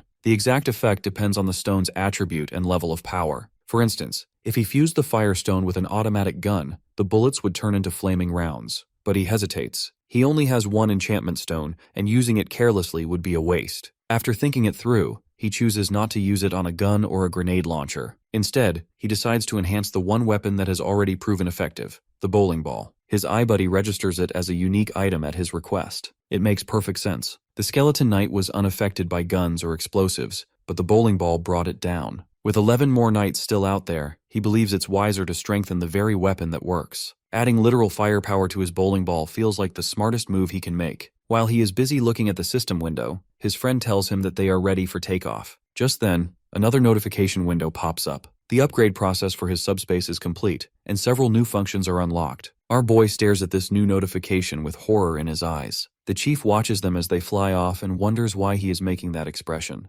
Turns out that he has some new unlockable skills now. All of them sound great, but what's changing his expression is the last skill. According to the description, unlocking that skill means that his subspace can register external objects as facility products, so long as they belong to categories he already owns like food, dairy, or military gear. Of course, none of this comes for free. Every action costs stones, and the price depends on the size, weight, or value of what he registers or resizes. On top of that, just unlocking the new functions already took 250 stones. Still, our boy knows these new powers change everything. Before, he could only use the fixed supplies and products from his logistics center or military base. Now he can collect, store, and use almost anything he finds in the world, and that's a complete game changer. At the moment, his subspace only has 2 categories: logistics center and military base. That limits him to items that fit into those types. But then our boy does something unexpected. He double-checks with the system, then registers the helicopter they're flying, the Black Hawk, under the military base category. Instantly, the helicopter becomes part of his facility, and right in front of the Chief of Staff's eyes, he pulls out 2 or 3 more Black Hawk helicopters from his subspace like it's nothing, then takes off. Meanwhile, we cut to the Skeleton King sitting inside a fortress deep within the massive wall. He explains that it doesn't make sense since entering this world requires an 8th-tier permit. In simple terms, any high-level mage who wants to enter must lower their power before they're allowed in. That's exactly what he himself had to do, but he wonders, why would such a powerful mage agree to this, then come here and kill his people? From his view, the mage is none other than Our, who just killed one of his subordinates. To the Skeleton Lord, he looks like a great sorcerer who arrived early to claim this world before it fully opens to outsiders. That makes him extremely dangerous in his eyes, though he doesn't want to act too hastily yet. The crowned skeleton goes on, saying he regrets the Gwain's death, but it doesn't matter. They can create endless amounts of magic stones and enhancement stones. Once their harvest is complete, they'll leave behind what they don't need and focus entirely on killing that so-called sorcerer. But then one of his companions interrupts. He says he senses something entering their territory, though he can't tell what it is yet. The crowned skeleton waves it off, telling him to calm down. It's probably just weak humans like before. Besides, he adds, the roof is about to close, so wasting time on them isn't worth it. Back with our boy and his friend, they finally cross the massive wall and enter the inner zone. But the driver guy looks uneasy as he can't find a safe landing spot. He mentions that right below them, a skeleton knight is battling another monster, making it far too dangerous to land. Our boy looks down too, and what he sees stuns him. The one fighting the skeleton knight isn't a monster at all. It's his elder sister Soul. She sends the skeleton knight back with a powerful punch, yet it still does no damage at all. Our hero begins narrating the story of this second monster. As a child, she stumbles across mixed martial arts on TV and instantly falls in love with it. Luckily, she has a little brother who supports her obsession, or more accurately, serves as her practice dummy. Whenever she watches a fight, she tests the moves on him. But beating up her younger brother and other weak opponents isn't enough. She craves stronger challenges. She goes to the playground and fights anyone who dares to face her boys, girls, even kids 3 years older. Nobody can stop her. Seeing her talent, their father enrolls her in a martial arts academy. That's where she tastes her first defeat. Another fighter beats her easily, but instead of feeling crushed, she feels alive. For the first time, she has found a worthy challenge. As she grows, she wins multiple jiu-jitsu tournaments. By 7th grade, she dominates the junior division. Her passion for training turns into obsession. She pushes herself relentlessly, chasing perfection. But her drive comes at a price. Soul suffers major injuries, tearing ligaments in both legs. Impatient with recovery, she trains too early and hurts herself again. The cycle repeats: injury, recovery, relapse. Finally, at 24, she makes her professional debut. She could have started much earlier if not for her stubbornness. Hearing this, the driver guy is stunned. Our boy just tells him not to worry and suggests they land the helicopter carefully, but he still mutters under his breath, saying she looks more like a monster than a human. Meanwhile, on the ground, the skeleton knight steps toward her with his sword in hand and asks why his strikes keep missing. She mocks him, saying that his attacks are too slow. The knight insists he's just as fast as her and accuses her of using some secret technique. She explains that it isn't any technique, she can just read the stance of her opponent and the positioning of all their limbs. Her answer leaves the knight thinking as he realizes that he learned something new. Strangely, the skeleton knight compliments her. He says fighters like her are rare, and if she raises her rank, she could become the greatest knight of all. But she frowns in confusion as she has no idea what he means by knights or rankings. The knight goes on, saying he admires her. He promises to convince the Skeleton King to spare her life when the city falls. But before he can finish, a flaming bowling ball suddenly smashes into him and breaks him down into pieces. The fiery bowling ball rolls to a stop at the sister's feet. She stares at it in shock, wondering how this strange weapon managed to destroy the knight when even her martial arts couldn't. From the knight's remains, 2 large mana stones and an enhancement stone appear. But before she can touch them, they get sucked into a glowing portal. At the same time, a helicopter hovers overhead, slowly descending toward her. Our boy steps out with a smirk, greeting her in a playful tone. He teases her, noting that nothing has changed, and she is still as fierce as ever. Soul is shocked to see her little brother and can't believe her eyes. The scene shifts to a table filled with food. Kim and his eldest sister sit quietly,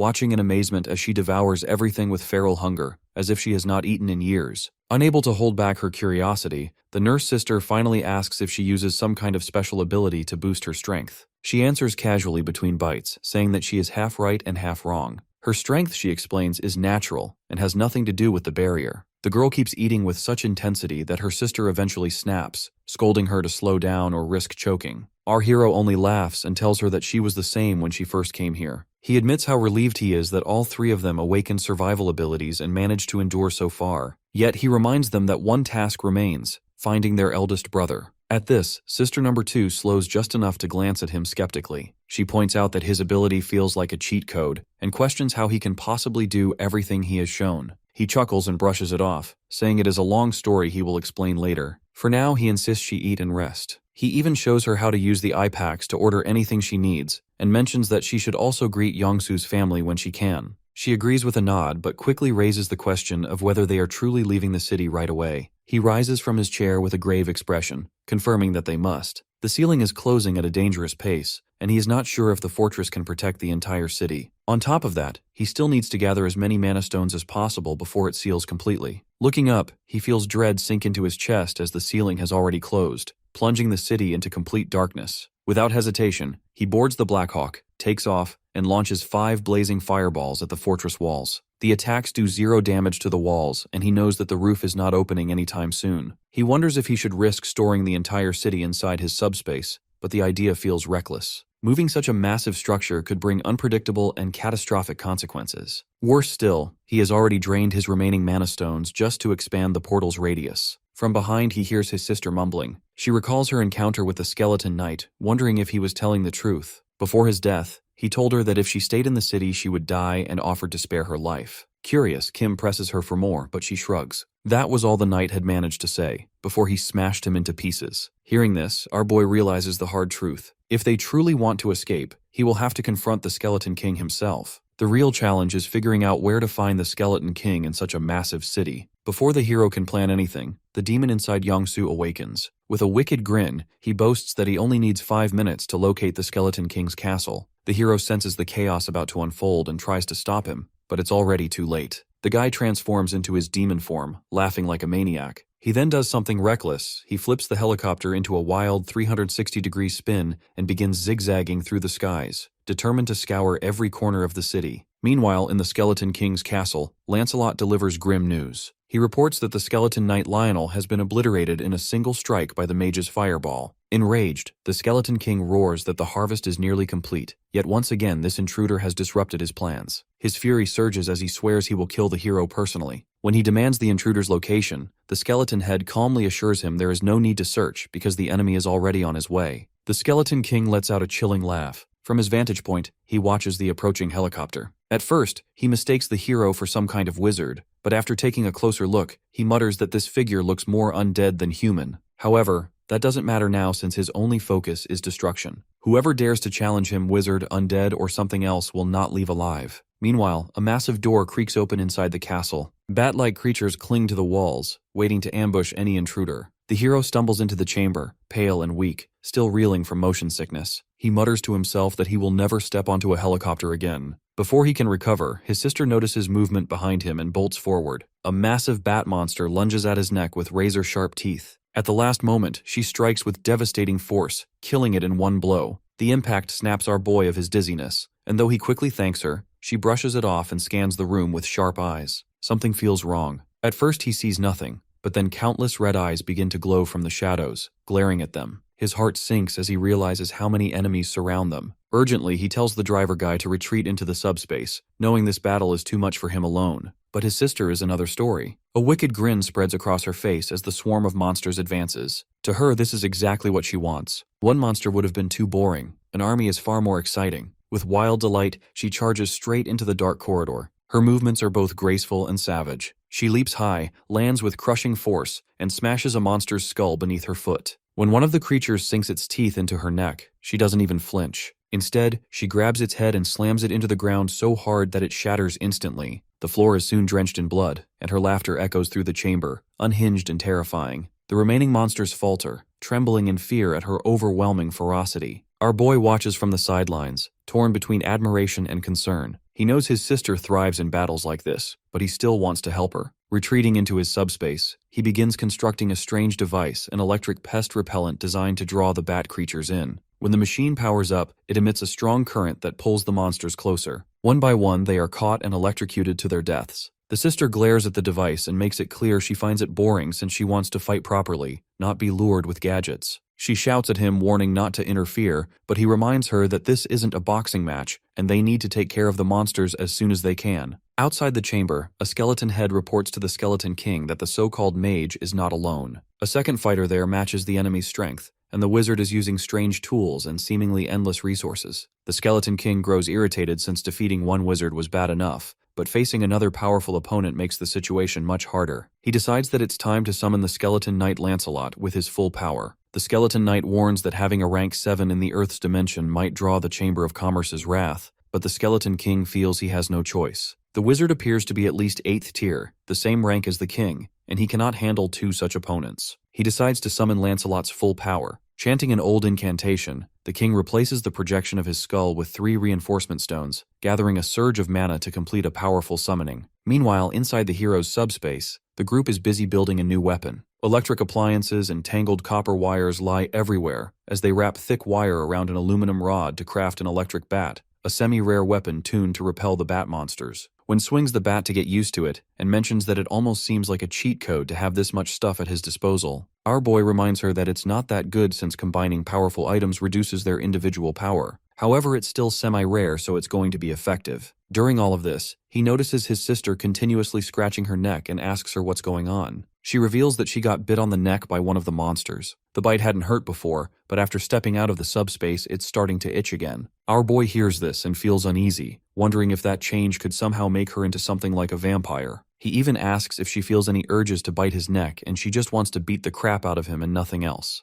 Suddenly, they hear the Skeleton King's voice as he mocks the hero's reckless behavior and condemns anyone from the arcane dimension who dares intrude on his domain. He vows to fight and kill the interloper. Both siblings exchange a look, baffled by the king's rant. The king gives him one last chance to give a proper answer, but they both genuinely have no idea what he is talking about. Enraged, the Skeleton King commands Lancelot to attack at once, ordering him to eliminate them both without mercy. The reborn Skeleton Knight finally emerges from the summoning with newfound aura. Soul's eyes light up with excitement at the sight of him. After dealing with countless weak monsters, she finally has a worthy opponent. She warns our boy once more not to interfere, insisting the fight belongs to her. Before she can strike, Lancelot moves first. He lunges with lethal precision, swinging his colossal sword to cut her down. She reacts fast, dodging the deadly strike and blocking with her electrified bat. Realizing the danger, she pulls back just in time, but not fast enough. With one devastating swing, he shatters her electric bat in two. Our boy watches this in shock, wondering how a semi-rare weapon can break so easily. His sister tells him that it's not the bat that was weak, but it's their opponent who is strong. Across the room, the Skeleton King watches proudly, boasting about his most powerful knight. Our boy, however, reflects on his sister's rare admission. For her to acknowledge an enemy's strength means their opponent is truly on another level. He asks if he can take the mana stones after killing this guy since he is a bit short right now. His sister takes it as a challenge, and the two race to be the ones to kill the knight. Our boy starts first with his bowling balls, but the knight cuts them all with his sword. Then Sol moves in from the front. She manages to dodge his first attack and lands a couple of hits. At the same time, the hero blasts him with more bowling balls. However, when the Skeleton Knight stands back up, he is still unscratched. Kim immediately pulls himself and his sister into the subspace. Meanwhile, the Skeleton King orders his soldier to go after them. The sister seems pissed as she thinks that he's preventing her from getting the mana stones. He explains that it's not about the mana stones, but the guy they are facing is pretty dangerous. Knowing their previous attack did nothing, she questions if there is something they can do to break him. Suddenly, the knight charges forward with his sword, only to be blocked by the subspace barrier. Our boy decides to try attacking at close range from inside his subspace, but that too doesn't work. The Skeleton King seems to be getting bored and calls him dishonorable for hiding behind a barrier and shooting projectiles. He refers to our boy as the mage, and explains that the enemy he is facing is at 7th rank, and there is no way his attack will ever work on him. They will get sanctioned for this, but he was backed into a corner, so he had no other option. It was either this or dying at the hands of the mage. So the Skeleton King decided to gamble it all and risk getting sanctioned. However, he didn't expect such a disappointing performance from him. As the fight goes on, he notices that the bowling balls keep piling up outside the subspace. This makes him wonder how many items does the mage have. He also questions why isn't he using any magic, since it would be more effective than simply using his limited items. Meanwhile, our boy is still thinking about how to defeat this skeleton knight. He doesn't really have enough mana stones to upgrade anything, so he has to kill him with what he has on hand. The only problem is that what he has doesn't work on this guy. Before the fight can go on, the Skeleton King intervenes and mentions that our boy isn't a mage, but a human who has the ability to copy items. He starts laughing almost like it's a relief to him. My man is just a mage hater. The king even orders his knight to withdraw and claims that they can work as potential partners. Understandably, both our boy and his sister are confused. The king explains that his entire castle is basically an item called Camelot that can produce enchantment stones in exchange of living things. These stones also have a special effect when used on certain items. For example, when used on Camelot, it allows the owner to summon and command all of the 12 knights, including Lancelot. Since he has the ability to duplicate items, the two of them can work together and gather unlimited stones. It might take some time for the castle to create stones, but once they get their hands on the first stone, they can immediately start duplicating. Hearing all this, our boy sheds some tears of happiness and thanks the guy for his idea. In the next moment, he orders Pax to store the entire castle inside his subspace. Before the Skeleton King can say anything, he is standing in the middle of the road, broke and homeless. Inside the subspace, the castle turns back into its original form and shrinks in size. Seeing it in the hands of the hero, the king loses it and attacks him with some whack magic spell. Meanwhile, our boy keeps a straight face and orders Lancelot, who is now under his command, to kill the Skeleton King for him. The knight quickly obeys and slashes the king in half using his sword. After being destroyed, the king disintegrates completely, leaving behind a small yellow crystal this time. The skeleton knight kneels and picks it up carefully. Just then, our boy receives a system notification. It announces that the Skeleton King's entire territory now belongs to him, along with every mana stone once in the king's possession. When he checks the total, his eyes widen as there are 3,086 mana stones. Even his sister is speechless at the sight of so many. He feels a rush of excitement, but it doesn't last. His sister crosses her arms and insists on taking half. Annoyed, he argues that it isn't fair. He admits she did save him, but he doesn't think that means she deserves half. Our boy points out that he also spent his own mana stones crafting her electric bat. After a short back and forth, he sighs and reluctantly offers her 500 stones instead. Saul looks unimpressed and asks if he really values her life less than a pile of mana stones. Our boy counters that she's safe inside his subspace anyway, so she doesn't need them. Finally, she accepts the 500 mana stones and then points toward Lancelot, asking what they should do about him. The skeleton knight steps forward and bows to the hero. He respectfully reports that the Skeleton King has been defeated, presenting the mana stone as proof. Moments later, we see Youngsu's daughter playing with the knight as if he was her personal toy. Our boy watches quietly, thinking that the little girl must have been bored living here. The knight bows politely, saying that serving the hero's allies brings him as much honor as serving him himself. Jisoo giggles as she taps his helmet, while her parents apologize for her playfulness, worried that she might be bothering him. The older sister smiles softly, noticing how Lancelot stays calm and protective,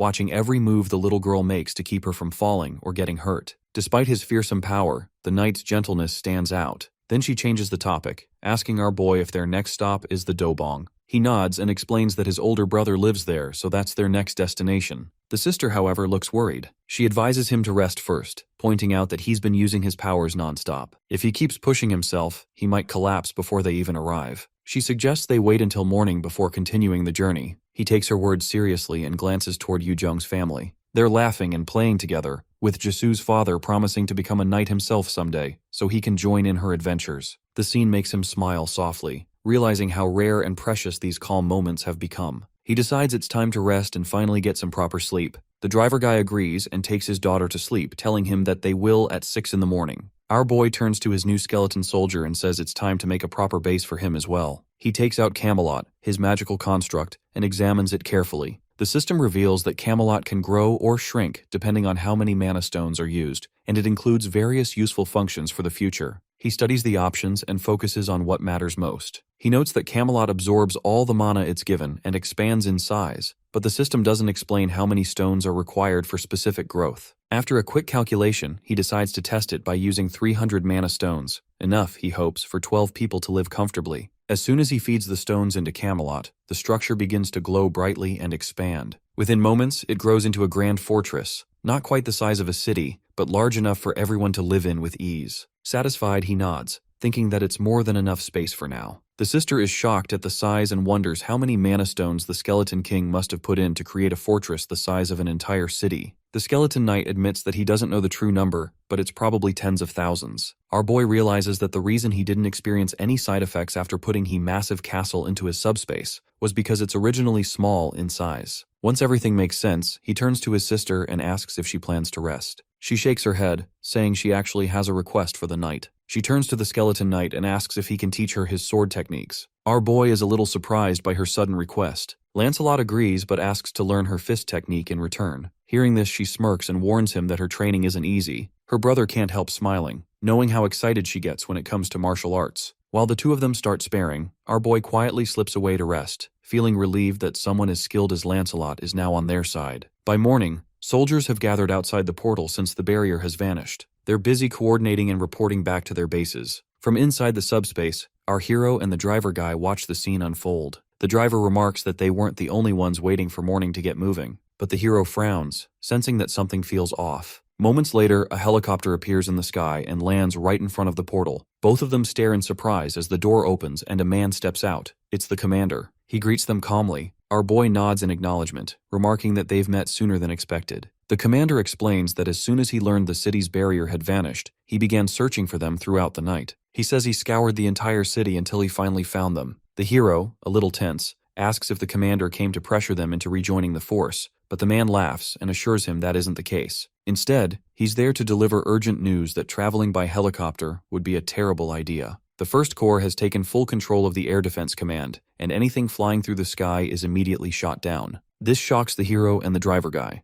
The commander then goes into detail about the chaos that has unfolded. After leaving their city, their unit started investigating the First Corps to track their movements, and they found out that they had already expanded into northern regions like Dobong, Seongbuk, and Gangbuk, all while destroying the capital's defense forces in the process. They sent drones in these areas to get an estimate about their numbers, but they all kept getting shot. This means that the First Corps has a strong air defense preventing them from moving in. This is why he came here to warn him since he heard he was moving to that region. He advises taking a longer route through Namyangju instead, but they don't really have much intel on that, so it's not guaranteed either. The hero sincerely thanks him, admitting that they had indeed planned to fly by helicopter, but now they'll change their plan. The commander smiles with relief, glad to have arrived in time to prevent disaster. Our boy knows that this is serious. His plan is to reach Weijongbu to his parents while stopping by his brother's place in Dobong. This detour means that he won't be able to visit his brother. He understands that the biggest threat now isn't the monsters, it's the rebels. They're far more dangerous and unpredictable. His family, his brother, sister-in-law, and parents are all trapped between two dangers: monsters on one side and rebel forces on the other. Our boy knows that unless the rebellion is crushed, nothing else will ever stabilize. He decides that sooner or later, he'll have to face the first unit head-on. He calls out to Lancelot and turns to the commander, confirming that he's the one who defeated the Skeleton King with the help of this knight. The commander starts to shiver as he stares at the massive knight, but Hero reassures him that there's no need for fear since the knight is now one of them. He explains that his brother's home lies in Dobong, so a conflict with the rebels is unavoidable. Instead of taking another route, he suggests using this knight and planning on destroying them at once. The commander's expression shifts from shock to excitement as he immediately agrees to his suggestion. Meanwhile, far away at the rebels' base, goblin-like soldiers stand guard. One holds an anti-aircraft weapon while another watches over a cage filled with captured humans. It becomes clear that the so-called soldiers of the first unit aren't humans at all, they're goblins. From a distance, a specter summoned by our boy observes everything. He watches the goblin camp carefully, counting their numbers, memorizing patrol routes, and noting where the human prisoners are held. His eyes narrow when he spots two figures, one of them a high-ranking officer with 3 stars on his uniform. They appear to be discussing something important, though the skeleton head can't make out the words. This is one of the 12 skeleton knights in spectral form summoned using Camelot. In spirit form, they lack a physical body, making them immune to normal attacks and able to pass through walls or travel unseen. Summoning this form requires 1 enchantment stone and 500 mana stones, the same amount needed to summon a knight in physical form. Once summoned, the knight can switch between forms without any additional mana stones. Lancelot's spirit form turns out to be the perfect choice as our boy can scout the enemies safely without risking his life. His mission is to map the rebel camp,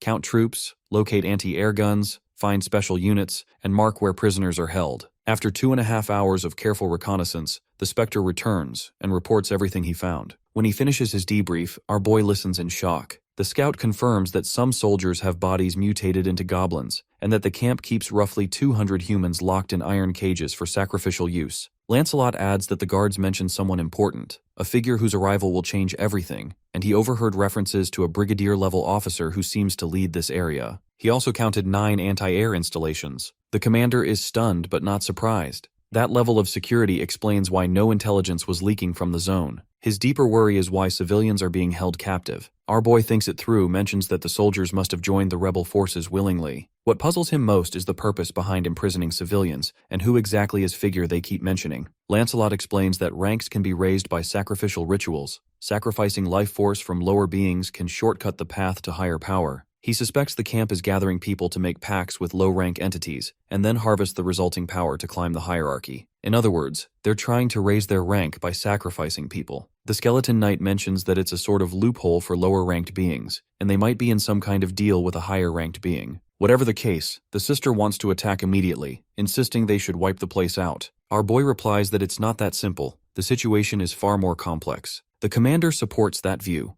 The Skeleton Knight's report is invaluable, but the defenders are heavily fortified, and if the rebels call in the first unit, any operation will escalate into full war. The first unit has unknown weapons and capabilities. If they intervene, the attackers will face overwhelming retaliation. That uncertainty makes any strike extremely risky. Despite the danger, the hero knows inaction isn't an option. Reinforcements will come to the enemy if they wait, and his brother's safety is a ticking clock. Delaying to coordinate with other units would take too long. The decision is hard, but he knows they need to move to seize the zone as soon as possible. Seeing his master's hesitation, Lancelot suggests that summoning another knight could solve their problem, especially one capable of dealing with the enemy's anti-air guns. The hero shakes his head, arguing that summoning a knight isn't easy since it requires enchant stones too. Currently, he does not have a single enhancement stone left. He even considers unsummoning him to retrieve his stone and then bringing him back again, but he knows that would be pointless. Sighing, he admits he can't duplicate enhancement or mana stones anyway, so there's no simple solution.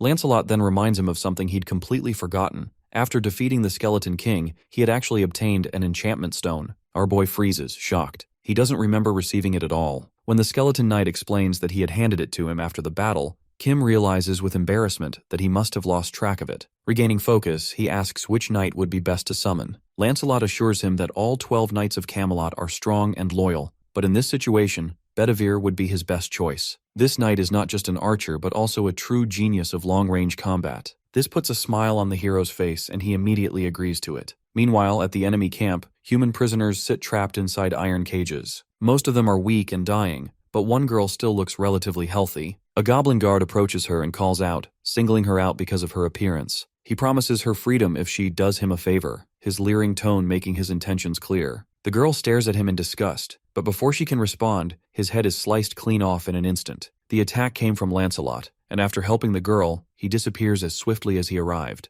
Just moments later, a flaming bowling ball floats above the camp. The goblins below glance up in confusion, trying to understand what they're seeing. One of them shouts in panic when he realizes what it is. The bowling ball suddenly shoots forward, crashing straight into an anti-aircraft gun. The explosion tears through the area, setting off a chain reaction that destroys nearby missile launchers as well. As the smoke clears, another bowling ball launches from a sling-like contraption aimed at the next target. The knight behind the weapon is none other than our archer, Bedivere, who fights with incredible precision. Despite missing an arm, he moves with perfect control, already surrounded by fallen goblins. Earlier, Lancelot had explained his story revealing that he only had one arm. He was a genius archer serving a duke, but jealousy led to betrayal, and his arm was severed. Instead of giving up, he devoted himself to training his remaining arm, mastering throwing and shooting techniques until he became one of Camelot's 12 knights. Our boy could hardly believe that a one-armed archer could destroy anti-aircraft guns from such a long distance, but Lancelot reassured him he had spent countless years fighting alongside the archer, and from what he saw in the base, the two of them will be enough to take it down. Back in the battle, another explosion shakes the ground as the archer's next shot hits its mark. From a nearby hill, goblin soldiers shout in alarm, trying to understand what's happening. Before they can react, the skeleton appears among them like a shadow of death. Meanwhile, our boy continues collecting mana stones automatically whenever the knights kill monsters. Since he has the dimensional account, he doesn't need to be there in person, and the mana stones automatically get collected for him. More and more mana stones roll in, and he wonders if he's somehow cheating fate to get so many. At the same time, the driver guy points out a flare-like signal exploding in the air. The hero explains that this is the marker he told Lancelot to release once the cannons were neutralized. His friend is impressed with how quickly the skeleton knight completed the task. The commander watches both knights work and admits that with warriors like these, a special forces unit isn't even necessary. He orders the group to move out. Meanwhile, the archer skeleton studies the map and grows concerned.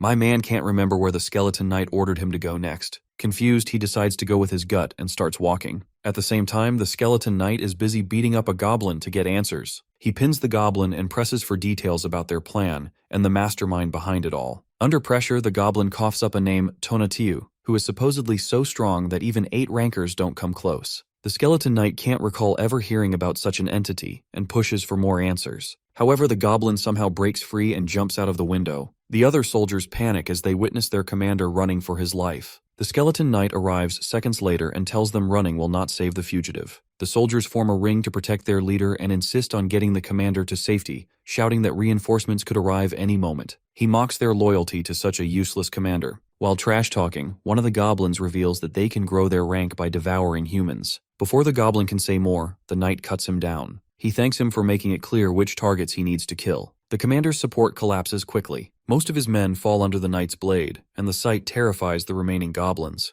From above, a helicopter appears carrying our boy and his friend. The goblin commander is stunned as he thinks that this is a government-operated helicopter. With no options left, he sacrifices his own soldiers and starts eating them to increase his rank. Our boy watches as the goblin becomes an 8-rank monster by consuming mana crystals. The knight explains that this goblin chose to take a shortcut just to get to the 8th rank. He doesn't even want to bother with this, and leaves it to the archer. From above, the archer skeleton shoots down one of the flaming bowling balls and kills the goblin in a single blow. At that instant, our boy receives 322 mana stones, pushing his total to 3,542. The operations chief arrives, reports that with the 2 knights' help they destroyed the main threats, and that civilian rescue is proceeding smoothly. A soldier asks about the goblin commander's fate, but before anyone can answer, he witnesses his body on the ground. Our hero asks the skeleton knight whether he learned the enemy's plan during interrogation. The knight apologizes, admitting that he wasn't able to get much information, only the name of the entity that they have made a deal with. He then asks for the building where the commander was staying in hopes of finding some secret documents. Lancelot points out the commander's quarters on the 4th floor, and the team prepares to investigate further. Judging from the skeleton knight's information, our boy estimates it will take a long time to collect everything. Therefore, he asks Pax to store all maps and documents under the military category. The system quickly calculates the amount, over 5,086 documents, requiring 120 mana stones. He authorizes it, telling the chief that his system will handle the data since they need the information quickly to reach their families sooner. Then, a system alert appears. 2 of the documents cannot be categorized as military. That catches his attention. One paper is titled Dimension Being Application Form, which Lancelot explains is used to officially raise a being's rank. The other document is about the loophole method to attain a higher rank. Our boy is shocked to learn that the rebels still chose to go with the loophole despite having this application form. The skeleton knight assumes the rebels didn't meet the requirements for official registration. The documents clearly show that becoming a dimension being requires both mana stones and a dimension account, something only a few people can access since the dimensional shift has just begun. He reminds the hero that he is one of the rare individuals who already fulfilled the requirements after defeating an 8th rank enemy and obtaining a dimension account. By signing the official form, he can safely ascend without turning into a goblin. He also explains that genuine forms automatically translate into the user's own language, which means that this form is official. Our boy looks at the registration form again and notices that it requires 1,000 mana stones. Without hesitation, he signs it. Instantly, the stones are deducted from his balance, and the paper vanishes into thin air. Surprised by how simple it is, he asks if that's all. The knight confirms that the process is complete. Moments later, a goblin soldier arrives on a motorcycle with some news for his commander. Meanwhile, the archer skeleton watches him from the top of a building and wonders if he is riding some kind of a horse. After searching through the goblin commander's office, they found more than 40,000 military documents. Our boy didn't have time to review them all since he wanted to return to his family, so he left it all to the chief. Since the city is taken over by the rebel forces, it won't be possible to travel there using military vehicles, so they need something else. However, when he opens his subspace inventory, every vehicle stored inside is military-related, not a single civilian one. Frustrated, he settles for an electric bicycle, hoping to find something better along the way. As they walk outside, they spot the archer skeleton sitting on a motorbike. Our boy looks at him in shock and asks where he got the bike. The skeleton casually points to a dead goblin nearby and explains that he took it from him because it looked interesting. The hero realizes this must be the enemy commander's bike, which is considered a military vehicle. He quickly stores it in his subspace using 22 mana stones so he can duplicate it later. Meanwhile, in another goblin outpost, 2 guards hear an engine approaching. They grow suspicious and decide to wait until it gets closer to identify whether it's friend or foe. But before they can react, our boy launches his flaming ball, instantly killing one guard. The other barely has time to turn before Lancelot appears and decapitates him in a flash. They continue onward through the ruined streets. From a rooftop, a goblin spots the motorcycle and grows suspicious, knowing no such vehicle should be in their territory. He keeps watch as our boy and his skeletons speed away. Finally, he reaches the neighborhood where his brother and sister-in-law once lived. He rushes to the door and knocks repeatedly, calling out for his brother. There's no reply. Anxiety builds inside him as he keeps shouting with no answer. With trembling hands, he unlocks the door and steps inside only to find it empty. With the skeleton knight in the lead, they search through the house on any clues. Our boy looks around and notices that the place doesn't look attacked, just hurriedly abandoned. Then he notices a letter left on the table. When he picks it up, he realizes it's from his brother. In the note, his brother writes that he, along with his wife, is leaving for their father's workshop in Uijeongbu because the area has become unsafe. The phones don't work, and soldiers have started kidnapping civilians. Still, they're unharmed for now, and hope he and his sisters survive too. After reading the letter, our boy exhales in relief, thinking at least his family escaped before danger arrived. He hands the letter to the archer and asks him to give it to his sister. As he opens his subspace, he realizes his brother must have written the letter before the first corpse invasion, meaning they're safe for now. Still, the situation in Uijeongbu is worsening fast, with the rebel forces taking control of most areas. He quickly turns to the skeleton knight and says they need to move quickly. Before they can leave, the sound of helicopter blades interrupts them. From behind a nearby building, a chopper rises, piloted by the same goblin who had seen the hero earlier. The goblin radios in, confirming the targets, and immediately opens fire. The bullets appear to hit their target head-on, but when the smoke fades, our boy stands unharmed. He mutters that he thought he was done for, then calmly instructs his system to store the helicopter in the military base category. The system deducts 141 mana stones, and the helicopter disappears into subspace. The goblin pilot panics, shouting in disbelief that the man survived, but before he can react, the chopper vanishes beneath him. He falls screaming and crashes to his death. Our boy looks at Lancelot and tells him they must hurry. As they continue forward, he thinks about how they've cleared every goblin on their path and now have a fully armed helicopter in storage. Still, what matters most to him is his family's safety. Meanwhile, in another part of the city, a group of goblins argues among themselves. Their commander complains that the high priest demands more human sacrifices, but they've failed to capture enough people lately. After scolding one of the goblin soldiers for not meeting the quota, he turns his attention towards Sergeant Kaiyong, who at this point has completely transformed into a monster.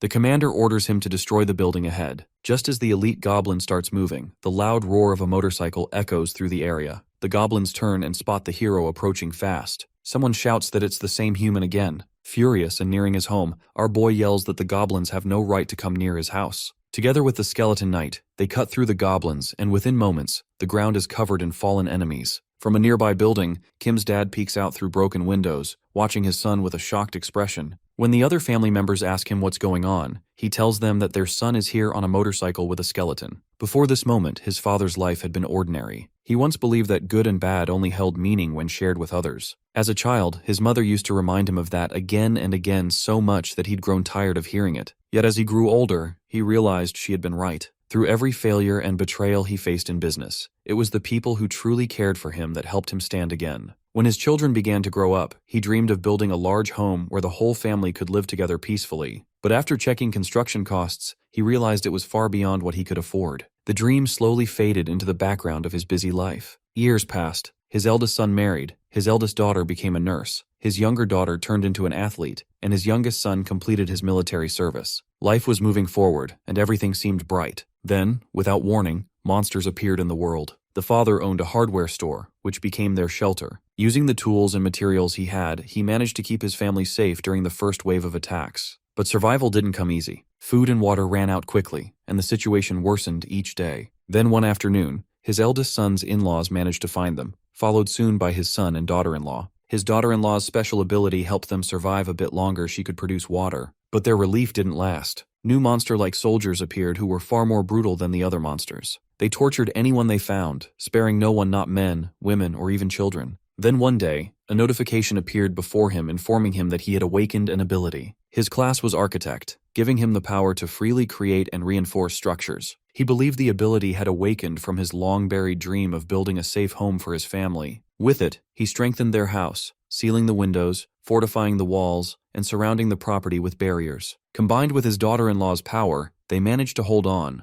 but the danger never stopped. Recently, he'd seen soldiers scouting near their home, and now they had returned. this time bringing a large monster with them. He knew they planned to destroy everything, so he instructed his son to take everyone through an underground passage he had secretly built. His wife protested in fear, but he smiled weakly, asking her to trust him. Just as he was about to lead them to safety, he suddenly stopped as something outside had caught his attention. His wife noticed his expression and asked if the situation was worse than before. He said quietly that it wasn't that. This takes us back to our current situation. After getting rid of the goblins, our boy makes his way towards the house along with his skeleton buddies. Before he can even call out, the front door opens and his dad locks eyes with him. He immediately starts crying and runs to his dad to hug him. However, he notices his family's expressions shift from joy to alarm when they notice the skeletons standing silently behind him. He quickly explains that the undead are his summons, loyal and harmless to humans. To ease their worry further, he gestures toward the glowing portal behind him, where his two sisters sit comfortably eating food. When the sisters spot their family through the portal, they too burst into tears. After the emotional meetup, he puts his entire family into the subspace and they all have dinner together. His mother is astonished as she tastes the food.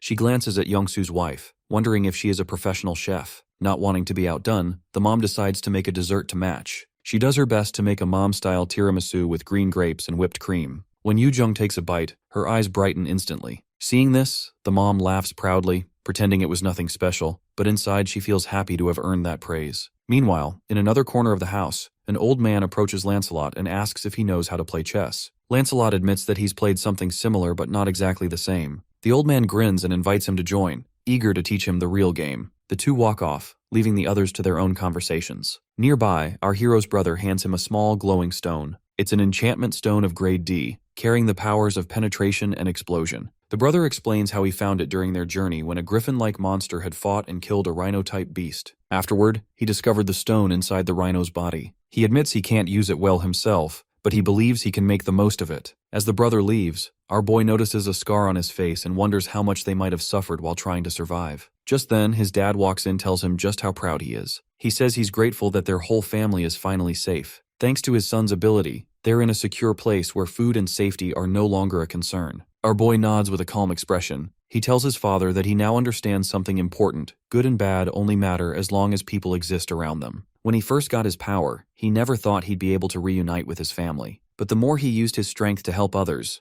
the more he realized everyone shared the same wish to protect their loved ones. No matter what powers they have, they're still human. They still feel pain, fear, and hope. If people stop helping one another, he wonders, what kind of hearts would they even have? His father smiles proudly, saying he couldn't be prouder of his son. Our boy thanks him sincerely, feeling grateful to have such a father. After saying goodnight, they both go to rest. The scene then shifts to a military base where officers are buried in piles of documents. After going through nearly half the stack, the operations commander tells everyone to take a short break. Suddenly, a soldier bursts in with urgent news. He reports that a skeleton knight just arrived on a motorcycle, claiming his lord is heading toward Paju. The commander looks shocked. If the knight's lord is who he thinks it is, then why is he going there? After a brief pause, he screams in shock, realizing that our boy might be going there to take on the rebel army. Meanwhile, the sister is deep in her boxing practice. She punches so hard that the heavy sandbag tears apart and flies across the room. Annoyed, she yells for Pax to bring another one faster, but Pax calmly reminds her that they're moving exactly at their programmed speed. From the upper floor, her brother watches with the older sister. He asks why she seems so angry today. The sister explains that it's because our boy didn't let her go outside to fight. He said the outside world was too dangerous even with her powers, so instead, she asked their father to install a sandbag setup and has been venting her anger on it ever since. Then she changes the subject and asks him about the scar on his face. He touches his cheek, realizing that the wound has almost completely healed. Shocked, he mutters that maybe he's awakened some kind of power too. The sister just rolls her eyes, saying it was barely a scratch to begin with. But he insists it was a deep cut and that it couldn't have healed this fast. She scoffs and reminds him that when she was in the hospital once, she met a man who could control people's minds and could make anyone act on his command. Compared to that, her brother's little scar is nothing. Just then, their mother calls from the kitchen that dinner is ready. She dashes off immediately, eager to eat, and quickly informs everyone else. Elsewhere, the hero's grandfather sits in another room, deeply focused on a game. He feels both impressed and puzzled as he notices that Lancelot, who claims to have never played before, is executing advanced moves he can't understand. In the end, the grandfather loses the game and decides to ask the skeleton knight to teach him those techniques later. Meanwhile, the outside world turns into a war zone. Dozens of tanks advance, firing non-stop and causing massive explosions. A glowing portal appears ahead, launching a barrage of missiles. These are rare-ranked weapons enhanced with penetration and explosive attributes. Each missile strikes a tank and destroys it instantly, wiping out the attacking forces within seconds. Watching this, the boy feels satisfied. He has avoided using heavy weaponry before to protect civilians,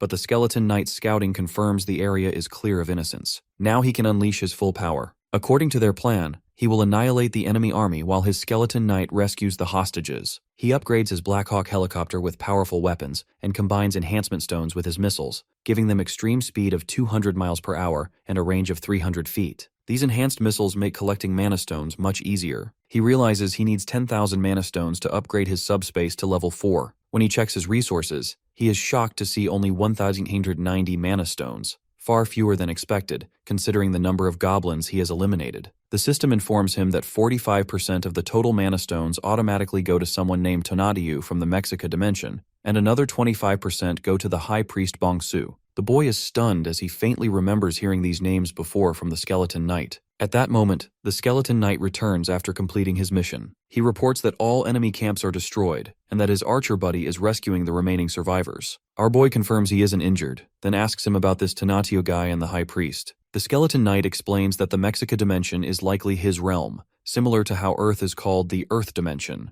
He adds that the High Priest Bongsu is probably one of the traitors sacrificing people to gain more power. Meanwhile, system notices keep appearing on High Priest's screen, each one showing fees taken from large mana stone totals. Bung frowns, uneasy about the flood of messages and wondering whose account is generating so many stones that he's getting paid this much. He can hear explosions outside, but none of his soldiers came to report anything, so he doesn't know what is going on. Before he can sort it out, a missile rips through him and he falls to the ground. Our boy arrives soon after, exhausted from climbing stairs. He finds his body with a huge hole in the chest, but then notices a red mist gathering around the wound and closing it. The Skeleton Knight identifies the effect and mentions that the priest is regenerating. After a moment, the guy rises fully recovered, smirking at the sight of our boy accompanied by a Skeleton Knight. The hero tells him that he is also pretty shocked since he didn't think goblins could talk. The priest explains coldly that those goblin soldiers used to be human, transformed by greed for mana stones. He claims he warned them against that fate. He talks about settling things peacefully, suggesting they step back because he can kill them anytime he wants. However, he doesn't want to waste any time. Hearing this, the Skeleton Knight puts him in place, claiming that he won't be able to put a scratch on them. Meanwhile, our boy is trying to figure out that red smoke. Behind the priest, the entire sky is covered with it. Suddenly, a terrifying eye appears above them from the smoke, and our boy completely freezes. Seeing him so shocked, the priest, if this is his first time seeing a high-ranked being. Due to the ranking restrictions, most high-ranked beings don't get involved in these affairs even when they are working as a sponsor. However, Tonatiuh is different, as he will literally descend upon the world when he calls him. The priest offers them another chance at forgiveness, but before he can continue talking, the Skeleton Knight beheads him in a swift motion. Despite being severed, his head floats back and reattaches as the red energy pulses. The priest laughs, claiming that he can keep regenerating no matter how many times they kill him. The knight refuses to surrender and mentions that he is only loyal to his master. Hearing this, the priest charges towards him to attack since he is confident in his regeneration ability. Instead of using his sword, Lancelot decides to fight with his fists, even if he can't kill the guy. The priest heals continually between the blows, laughing that he cannot die, but the knight refuses to stop until he forces him to die. Our boy watches him beat the crap out of the priest, but he knows that defeating him is a different challenge. His endless regeneration comes from Tonatiuh, and if he doesn't act quickly, nothing will change. He thinks hard, trying to find a way to stop him from healing. Then he remembers how putting the big guy into his subspace removed the effect of the poison. Maybe doing the same to the priest will stop him. He orders the skeleton to throw him toward the portal. The knight doesn't hesitate and hurls him straight into the portal. A system notification pops up asking for permission to allow him into subspace,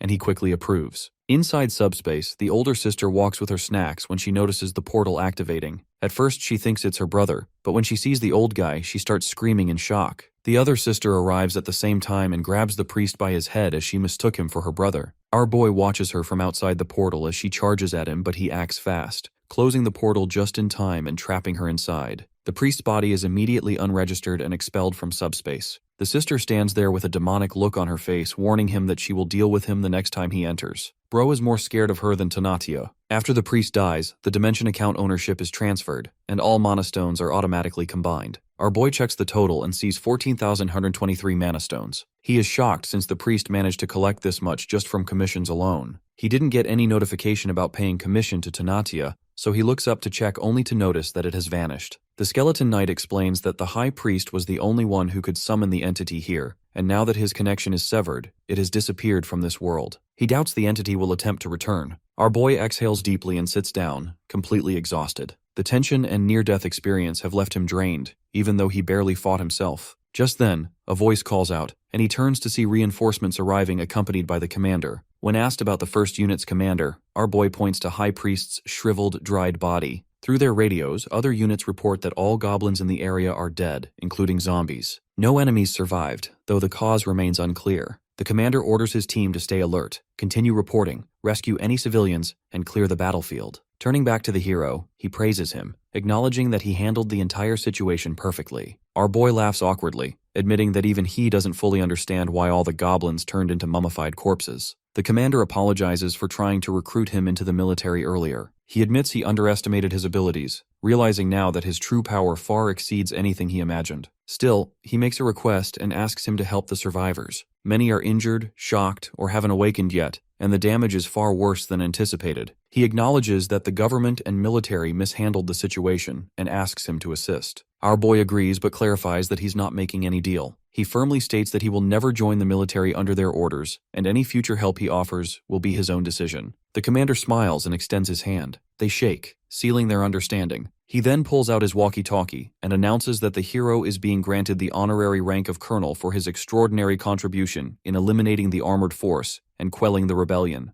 All military personnel are ordered to show proper respect and cooperate fully with him. He tries to stop him, embarrassed, insisting he isn't a soldier. The commander mentions that he can ignore him if he wants and leaves to help with the rescue. Our boy starts blushing for some reason and mutters to himself about how embarrassed he is. After the commander leaves, he praises the knight for his efforts and suggests they go rest. The knight thanks him but asks about his archer buddy. The hero remembers and tries to retrieve him using the item retrieval function, but it fails because the archer skeleton is out of range. He realizes the system only works at close distance, so he decides they'll go find him together. At the same time, he uses 10,000 mana stones to upgrade his subspace to level 4 and wonders what the archer skeleton is up to. The scene shifts to the archer, who is inside the high priest's office, rifling through dusty documents. He's pleased with what he finds and thinks his master will be happy too. Until now, he has found 3 application forms to register as a dimensional being. Our boy arrives and sees the documents, realizing they are forms for registering dimensional beings. He thanks the archer, knowing these papers might help calm his demonic sister. As he opens the portal, his sister waits on the other side with a dangerous grin. The older sister egging her on only makes her more threatening. Before she attacks, he quickly hands her the documents, instructing her to read them first, hoping to distract and control the situation. She flips through the papers and realizes they are dimensional registration forms. Our boy admits he didn't want to stop her from fighting, but he worried the outside world is too dangerous. He also confesses he enjoys watching her fight, and didn't just trap here for the laughs. The sister barely pays attention to his praise and keeps reading, and for a moment he relaxes,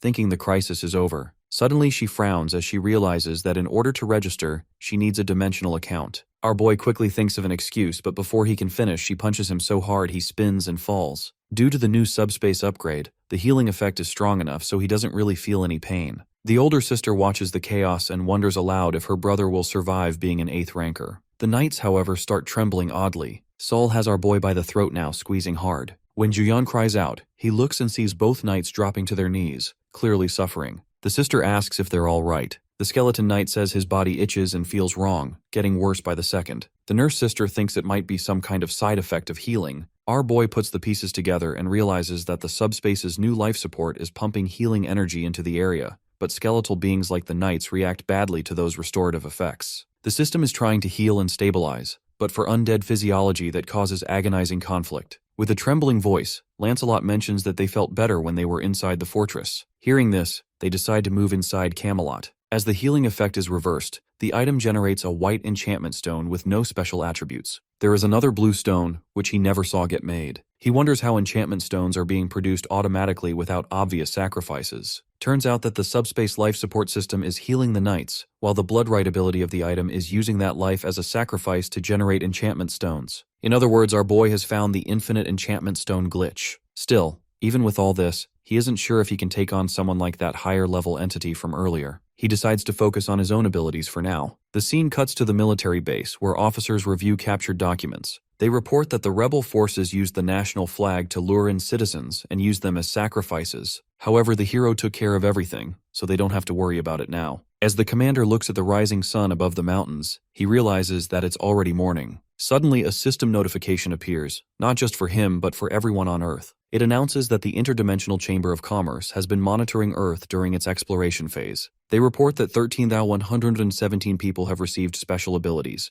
though 17 cases were reported of reverse growth. Despite that, Earth shows great growth potential and value for future multidimensional projects. Another notification follows, declaring the exploration period over. Earth is now classified as Grade BB, and the next phase begins soon. In 7 days, a bidding competition will start, where representatives from different regions of Earth lead their teams. The outcome will determine rewards. If an opposing dimension wins, a portal opens for further exploration. If Earth's representative wins, they gain a separate prize. Detailed rules will be released 24 hours before the event. Seeing all this, our boy claims that it's basically a declaration of war. His family wonders if this is some kind of prank, but he knows it's real since the dimensional registration form also mentioned this same corporation. His mother erupts in anger and rants furiously, demanding who gave them the right to invade or hold competitions on their planet. Both siblings smile nervously as they witness her anger. Our boy admits he isn't fully sure what's happening either. Still, judging by the rules and bidding system, it seems Earth is now linked to some kind of game-like system. Then a new message appears, addressed only to him. The chamber congratulates him for achieving the highest profit in his region during the exploration period and selects him as Soul's representative for the upcoming bidding competition. If he refuses, the position automatically goes to the second highest earner. The older sister is surprised the message came only to him, and his brother points out that this officially makes him Soul's representative. He adds that it seems the competition will involve alien forces and humans from Earth,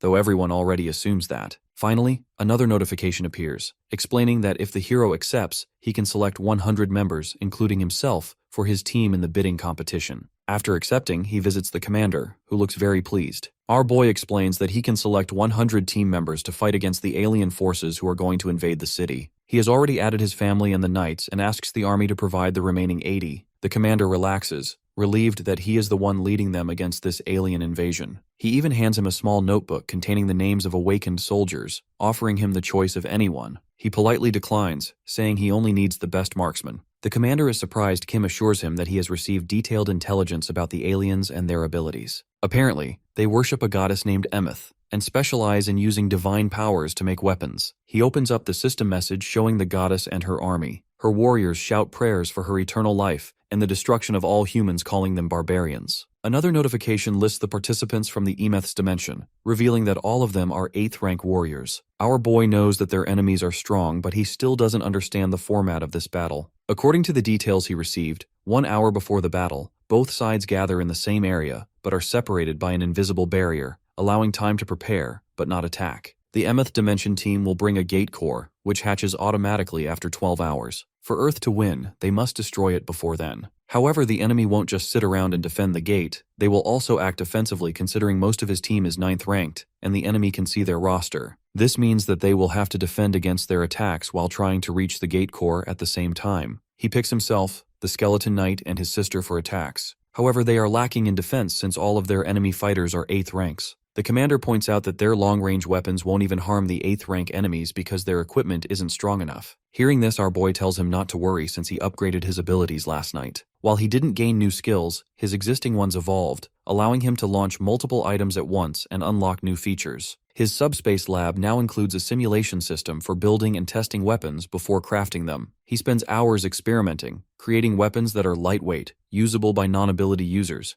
and powerful enough to penetrate 8th rank armor. After many hours of testing and tweaking, he finally makes a gun that meets his expectations. At first, he tries enchanting just the ammo, but the guns break after a single shot because the frames are too weak. He experiments with different materials until he realizes the frame must be reinforced with enchantment stones. Once he fits them, the gun's durability improves and it can fire 3 shots in a row without falling apart. Our boy brings everyone together and explains the plan. He says the rifle only lasts for 3 shots, but they will stockpile many of them and swap guns as needed. These will help them defend while another group targets the gate core. The commander admires the modified weapon and quickly assembles a list of elite snipers to send over. The elite snipers get a week to train with their new weapons. Our boy also works with his father on defensive plans. He brings a map and they prepare a castle layout for the contest. The squad in charge of offense also upgrades their power using mana stones. His sister is now able to use her body shield to protect other people too. The older sister's skill upgrades as well, and now she can create a barrier around herself that automatically heals anyone standing inside it. With all these upgrades and preparations, our boy is confident that they can win this war. 7 days pass. With 1 hour left before the competition,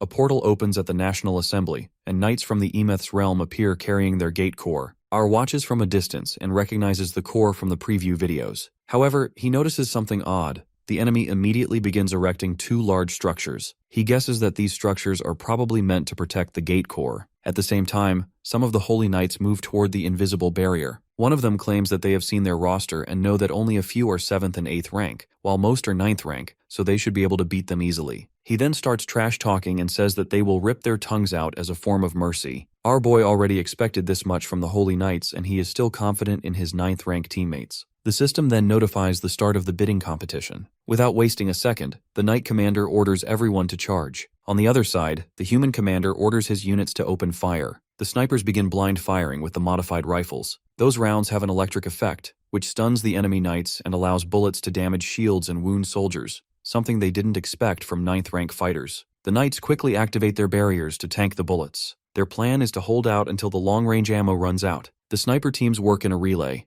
After a shooter fires 3 rounds, another man hands him a fresh rifle from their magazine system. They report to the hero that 20% of their rifles have been spent. This is all according to his estimates, so he decides to move to the next phase of their plan. It's now time for the offensive team to move. When the castle gate opens, a knight notices their movement and realizes that the enemy might be aiming for the gate core. Another knight dismisses the concern, saying it can't be destroyed and that their focus should remain on holding the line until reinforcements arrive. From above, the archer skeleton launches a flaming bowling ball at an enemy squad approaching to assist. The sudden strike takes them completely by surprise, eliminating the squad instantly. The hero notices the smoke and realizes that it's all going according to plan. Now all that's left is to take down the gate core. To his surprise, the enemy has already made a giant of their goddess to protect the gate core. He fires a hellfire missile at it, but the statue remains unscathed. Astonished by its resilience, he considers storing it in their subspace for future use. At that moment, an elder among the enemy knights shouts, claiming the earth is nothing but a mere tribute to their goddess and scolding humans for their arrogance. Other knights warn him to take cover, but he insists on delivering the goddess's message and cleansing the hearts of the humans. In all of this, our boy notices the enemy warehouse storing all their alien construction materials. My man starts drooling and immediately orders Pax to store it in his subspace. As the elder looks around in shock, our boy then asks his friend to pilot the helicopter for a short flight, taking it as high as possible. The skeleton knight and his sister sense another attack from enemy spare troops. To defend against the incoming attack, the sister initially raises her barrier confidently, but it shatters instantly. The knight explains that these are not ordinary items, but enhanced through a special dimensional technique, creating effects similar to enchantment stones. The Holy Knights continue to throw spears as they realize that their warehouse has been stolen. They are enhancing their spears through a special technique called blessing, and Lancelot believes that the same technique has also been applied on the construction materials. Hearing this, the sister catches one of the spears, realizing that they might make for excellent weapons. The driver guy notices that the knights aren't firing as many spears as before, so they decide to take off. From above, our boy begins dropping the looted construction materials onto the goddess Emeth statue. Each strike triggers massive destruction, and when the smoke clears, the gate core is destroyed. A system notification confirms that the Soul Region bidding competition is over, and that Earth has won. Rewards are set to be distributed. All 100 participants receive dimension accounts, and 5,000 mana stones are allocated based on performance. Our hero immediately registers his dad, his older sister, and the driver guy as 8th ranks using the registration forms he had collected earlier. Another floating document appears, granting exclusive establishment rights to the lethal dimension. With this, a red portal opens, leaving him and the others puzzled. When he reaches to touch it, a notification informs him that he must confirm his license before conducting business. The system then offers to buy the rights for 10,000 magic stones. Our boy is stunned and frustrated. Though he was given the rights as a reward, they are trying to manipulate him into selling them. He recognizes the unfairness of the multi-dimension Chamber of Commerce, since they forced the bidding competition, stacked it against him, and now act as if they are graciously gifting rewards while attempting to reclaim them. Angry, he decides to refuse the offer and keep the rights unless an exceptionally large sum is proposed. At that moment, his father speaks from behind, asking what they should do next. He replies that there isn't much to do, and that the portal ahead doesn't seem useful. His older sister mentions that all the paperwork is finished and says she will go treat the injured. He agrees, giving her permission. then apologizes to his father for summoning him so suddenly, and acknowledges that he must be tired. His father smiles and reassures him that signing a few papers is easy, and even makes him feel stronger. Our boy tells him he can go rest through the portal. As everyone starts walking away to do their own thing, the dad notices a massive pile of high-quality construction materials from the other dimension. He is amazed by the sheer amount and asks his son why there is so much. Our boy explains that all the materials belong to them and are infinite, never running out. His father starts lighting up hearing this, as this is basically a dream come true for him. As our boy walks away, he thinks about the bidding competition, noting that the results haven't been fully announced yet because the contest lasts 12 hours. He assumes all regions will get their final results once that time passes. The scene shifts to nighttime, 12 hours later. A system notification announces that all bidding competitions have ended, and the results are being released. In China, 16 out of 117 regions have won, while 101 have lost. In India, 24 out of 129 regions are victorious, and 104 regions have failed. Other areas' results appear one by one. Finally, South Korea's results are shown. Out of 5 regions, 4 have won, but one region, Incheon, has lost. With this, the overall bidding competition results are revealed. In total, 761 regions took part in the bidding competition, 113 Earth regions won, and 648 lost. Because of the defeat, Earth region's grade drops from BB to CCC. The scene moves to the Joint Chief of Staff strategic meeting room. The commander reads the reports and calls the results a disaster. He did not expect such heavy losses worldwide. Some places had close outcomes, but overall they suffered many defeats. Still, he points out that Korea's representatives mostly did well since only one region failed. He suggests urgently assembling troops to raid that region. At the same time, a soldier bursts in with an urgent update informing that they received an urgent transmission from the 17th Division in Incheon. The commander scans the disaster report and learns the attackers are lizard men from the Savros dimension, with a gate open inside Chinatown. Their forces are well trained and skilled in both ground and air combat. 2 hours before the bidding ended, the fighting paused,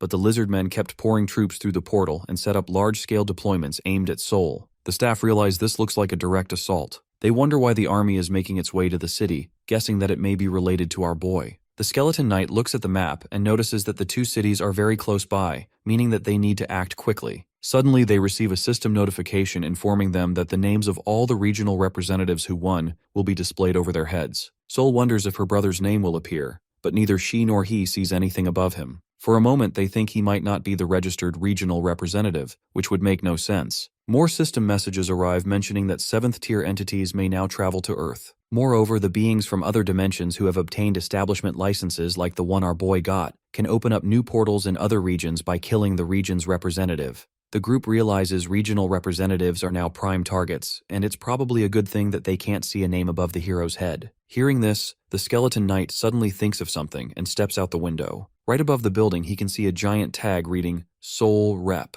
Everyone comes outside to look. Our boy realizes his name was there all along, just so high that it wasn't visible before. His sister notes that the label makes him an easy target for the lizard men. This confirms their worry that the attackers had anticipated new rules and prepared ahead of time. The Skeleton Knight suggests the lizard men treated the bidding like a long-term plan. Win the contest, eliminate the sole representative, seize the business rights, and open a permanent portal. They seem to know these competitions well and set their moves in advance. Hearing all this, the sister suggests simply hiding in the subspace and attacking from inside. Lancelot explains that his master might be safe this way, but enemies can seize others as hostages or use local forces to force them out. Our boy argues that subspace alone won't solve the problem. The enemy will adapt. Instead, they should relocate to a defensive position that favors them, hold the ground long enough, and then counterattack with full force. The staff agree this is sensible. Find a strong position, deploy forces and weapons quickly, and form a solid defensive line before the lizard men hit. However, they need to do it fast. This is where the driver guy comes in and assures them that he can move them anywhere as quickly as they want. He asks where they are going to set up their forces. Kim hesitates, admitting that the biggest problem is he hasn't yet chosen the base location. He knows that the location must give them an advantage. Enemies should take heavy damage while he can launch attacks without harming civilians. Turns out, the Gyeong Bridge is a perfect location for them since it restricts enemy movement.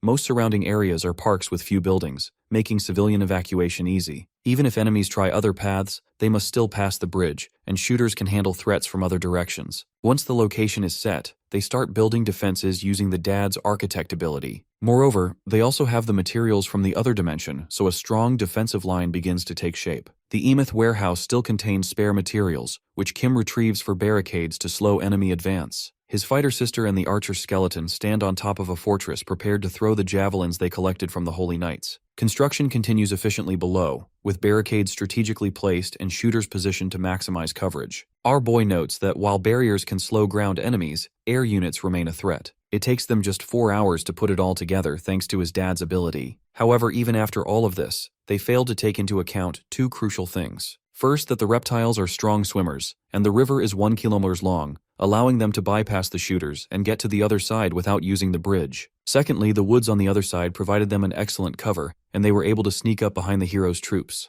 After not being spotted by the group, the enemy General Rakis wonders how the Mth dimension lost to these creatures. At the same time, a lizard man reports to him that General Ayatu is ready for the attack. The archer skeleton and soul completely fail at identifying the enemy position and get ambushed by a bunch of flying lizardmen. The enemies advance rapidly, shocking R with their speed. Soldiers immediately open fire with the enhanced bullets, which impact the enemy, while our boy throws the Mth dimension materials through his portal to slow them. The enemies dodge obstacles and continue forward. General Iatu commands his troops to continue advancing since they won't be able to hit them with these materials if they get too close. The other general orders him to charge, and he obeys, charging straight at our boy. However, he gets stabbed by a spear from above thrown by our hero. This isn't enough to stop him, and the general continues to charge, filled with rage. The skeleton knight notices that both generals are at 7th rank, but the one charging at them doesn't seem to know much fighting techniques. The real danger is General Raki standing at a distance. Keeping this in mind, he asks our boy to handle the big guy while he goes for the main general. The other guy accepts his challenge and orders the big lizard to continue charging. Seeing how the knight dove in without fear, he starts to respect him as a warrior and asks for his name. After exchanging names, the guy asks him if he is ready to put his life on the line and fight him. Lancelot asks him the same thing, but before they begin, he points at his mount and questions if he will fight sitting on that thing.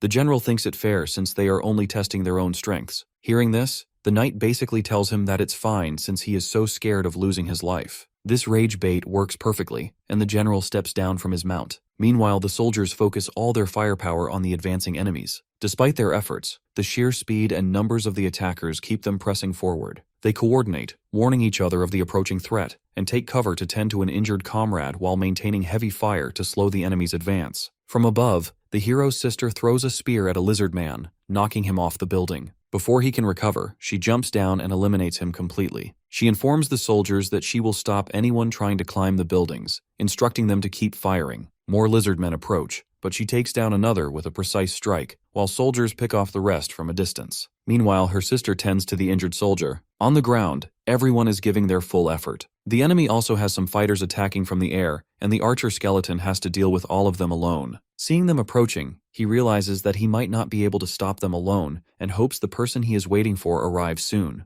Meanwhile, our boy is still fighting with the general. He keeps him at a distance by continuously firing those enhanced materials at him. Even the monster admits that he is powerful, but it doesn't stop the barrage of attacks from coming. The hero isn't even firing by himself since he has put the shipping on automatic. With one of the generals immobilized, he starts to worry about his skeleton knight. As he looks back, he notices General Rakis holding a holy spear. Just as he tries attacking, the skeleton knight dodges and leaps back. This makes the monster annoyed, and he questions if this is how warriors are supposed to fight. Lancelot wants to prove him wrong, but he understands just how dangerous his weapon is. It seems like he has enhanced it using the same technique from Emeth's dimension. He asks the general if the Emeth dimension crafted the sword for him. The general dismisses it, telling him that it was crafted on their own dimension, and the other dimension only enchanted it for them. My man tries to rage bait the monster again, and asks if he is using that weapon since he doesn't have the skill for a proper fight. The general doesn't take the bait this time, and at a critical moment, the skeleton knight loses his balance, and the monster launches a final attack, expecting to end the duel. The spear reaches near the knight's neck but unexpectedly stops, slips from his hand, rotates, and enters a portal. Our boy stores the holy spear as a new item in Emeth warehouse category using 238 mana stones. With the spear in his arsenal, he assures the lizard guy that he will put it to good use. Seeing all this, the general asks the knight if he is really going to fight dirty after all that warrior talk. The knight warns him not to talk about his master's plans without knowing anything. The lizard guy gets even more annoyed and starts trash-talking his master. Hearing this, Lancelot mentions that he can sense his fear since he lost his weapon. Now he is using anger to try and hide it, but it's no use since he doesn't even need a sword to defeat him. With this, he drops his sword and gets into a fighting stance, claiming that the result will still be the same. This makes the general laugh as he also gets into a fighting stance preparing for battle. Meanwhile, our boy checks out the stats of his new blade and realizes just how epic it truly is. Since our boy is distracted, the monster notices the attack pausing.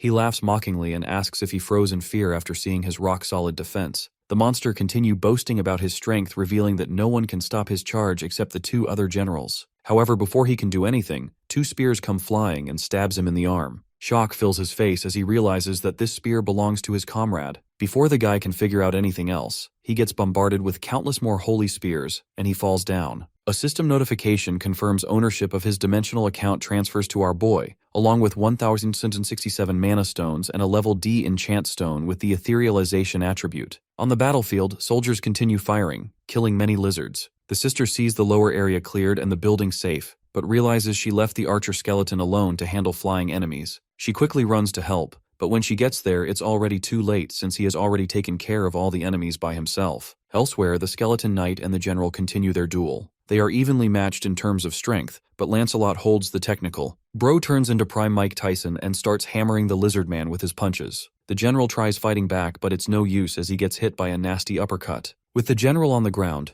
the knight asks him for his final words. The guy commends him for this glorious battle before getting squished by another punch. With both enemy generals down, the soldiers realize that they have survived the onslaught. At the same time, another soldier quickly informs the chief that they have an urgent message from the Joint Chief of Staff headquarters. Moreover, as long as the gate core is open, more and more monsters can just pour in from the other dimension, so now it's their turn to go on the offensive. Meanwhile, our boy continues upgrading his system. He uses 1,000 magic stones and raises his simultaneous shipping to level 3, allowing him to ship 8 objects simultaneously. He also considers the enchantment stone generated from the general he defeated earlier, wondering how best to use it. There's also going to be another enchant stone from Camelot which he factors into his plans. However, for now, gathering intelligence on the enemy becomes the top priority. As the team approaches the bridge, our boy thinks to himself that they need to find the enemy's gate core, the strength of the defenses, what types of creatures are present, or their abilities. Without this information, a direct attack would be impossible. As they land, he gets acknowledged as colonel by the soldiers and receives formal salutes, though he modestly downplays it. The lieutenant colonel praises him, noting that despite the lizardmen's assault, he destroyed their army without any casualties. Explains that the operation chief is absent, handling a minor emergency back at the Joint Chief headquarters. It appears that the headquarter has been attacked by some kind of bug-like monsters.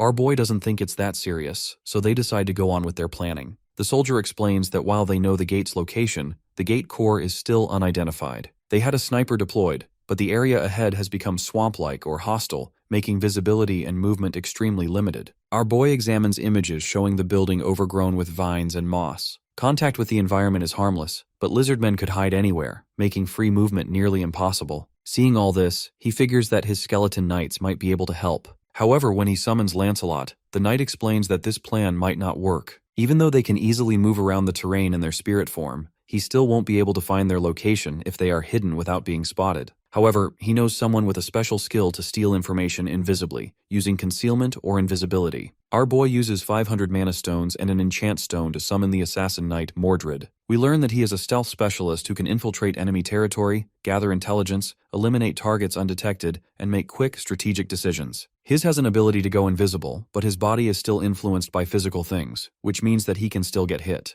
However, with the new Ghost Enchant Stone, they can make him ethereal for the time that he is invisible. Our boy assigns him the mission to locate the lizardmen, enter their territory, and find the gate core. The skeleton assassin agrees, understanding the mission immediately. Lancelot reminds him that survival is paramount. Avoiding strong opponents is crucial, and returning alive is more important than gathering all data. With that, the skeleton sets off alone. Seeing this, the lieutenant asks if it's really okay to send him alone, but our boy assures him that it's all good since he is one of their best. They need his information before they can make any plans, so he suggests that everyone take some rest until the assassin is back. As everyone starts leaving, he notices that the skeleton knight is still standing. He asks him why he isn't resting, but Lancelot denies feeling tired. Our boy also notices his armor has fewer scratches than before, even after the battle. The knight explains that Camelot allows armor to regenerate if sufficient materials are available. He also points out a newly generated stone with the damage regeneration attribute, which could be useful in the future. Suddenly, he enters combat mode, sensing someone secretly observing them. Our boy panics, fearing a nearby lizardman.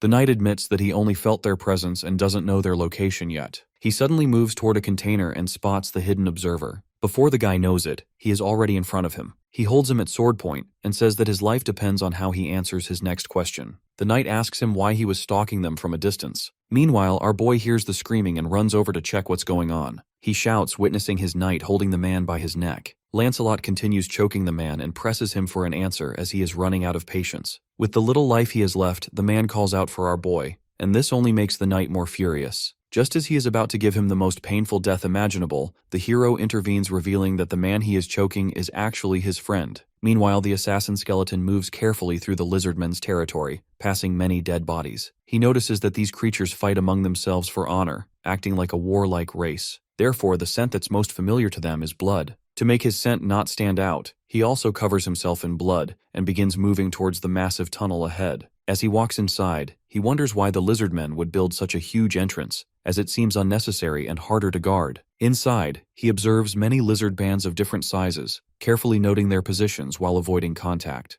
At one point, he nearly collides with a lizard, shivering at the thought that discovery here would mean death. Suddenly, an enemy appears right in front of him, but he uses his skill to slip past. He realizes that without his etherealization ability, he would already be dead. The most important thing for him is to find the gate core and return without being detected. In a deep room, he spots a round-headed creature interacting with an old man. He quickly recognizes this as the gate core. The old man scolds the creature for disrupting his magic studies, threatening to lock it up if it misbehaves. A mysterious voice from behind intervenes, belonging to the leader of the lizardmen. The voice reminds the old man of their deal that he will protect the gate core. Hearing this, the old man acts annoyed and argues that he never said he would harm the core, he was just going to trap it. The snake mentions that he might have been a mage of arcane, but that was all in the past. Right now, he is nothing. Suddenly, a massive tail wraps around him, and the voice warns him to stop his useless behavior unless he wants to get crushed. The mage quickly apologizes and the snake lets him go. Mordred observes everything, realizing that the old man must have been part of the mage of arcane and now protects the gate core. He can't really see the snake properly, but he knows that he is probably the leader of these monsters. All this time, Bro is casually leaning on a guard chameleon. He guesses that they probably made the tunnel so massive because of this snake guy. While he is thinking, the chameleon starts sweating as he feels someone invisible leaning against his leg. The creature suddenly attacks, jolting the assassin and nullifying his invisibility. The mage also notices him and reacts by summoning his scrolls. He uses his magic missile attack and aims it straight at the skeleton.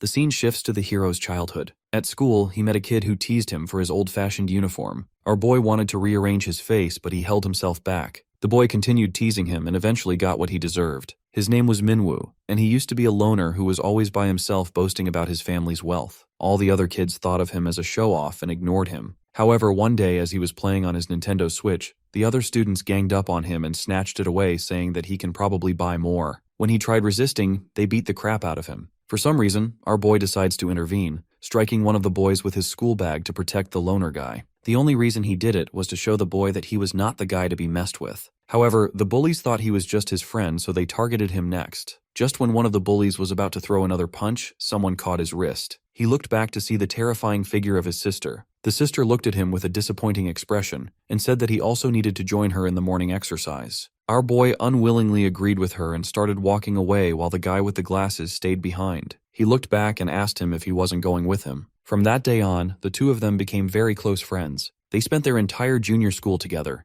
and even though they eventually ended up in different schools, they still stayed in touch. In college, they were reunited, and one day, while they were casually playing games, the friend told him that he was joining a dojo after seeing him and his sister practicing. The guy continued attending the classes throughout college, and thanks to that, he has awakened as a swordsman in present time. His friend tells him not to act shocked, since he himself is the representative of the entire city. He didn't know it was him, so he was stalking to make sure, and that's when he got caught by the skeleton. The skeleton knight didn't take it very well and starts to punish himself by staying in a kneeling position. Our boy knows that he wouldn't stop even if instructed, as he accepted the consequences voluntarily. Meanwhile, the knight thinks to himself that he overstepped and isn't worthy of being a knight. When the hero asks him about his mother, the friend hesitates and admits he doesn't know if she is safe. Sometime later, in the Lizardman territory, the skeleton knight breaks into a house to rescue Minwoo's mother. He introduces himself as one of the loyal knights of Kim and assures her that he will take her to her son. During the apocalypse, the friend's mother was separated from him by a transparent barrier due to the bidding war that took place. He had volunteered in the army to reach her, but the area became restricted after their loss. Even though the entire area terraformed, they are still hopeful that his mother is still alive since terraforming is not harmful in itself. However, that doesn't mean it's completely safe as she is still in enemy territory. This is why the skeleton knight puts it on himself to go and rescue her. Everything seems to be going well until he suddenly notices the assassin skeleton running away from a bunch of lizard men. The skeleton warns him to run away,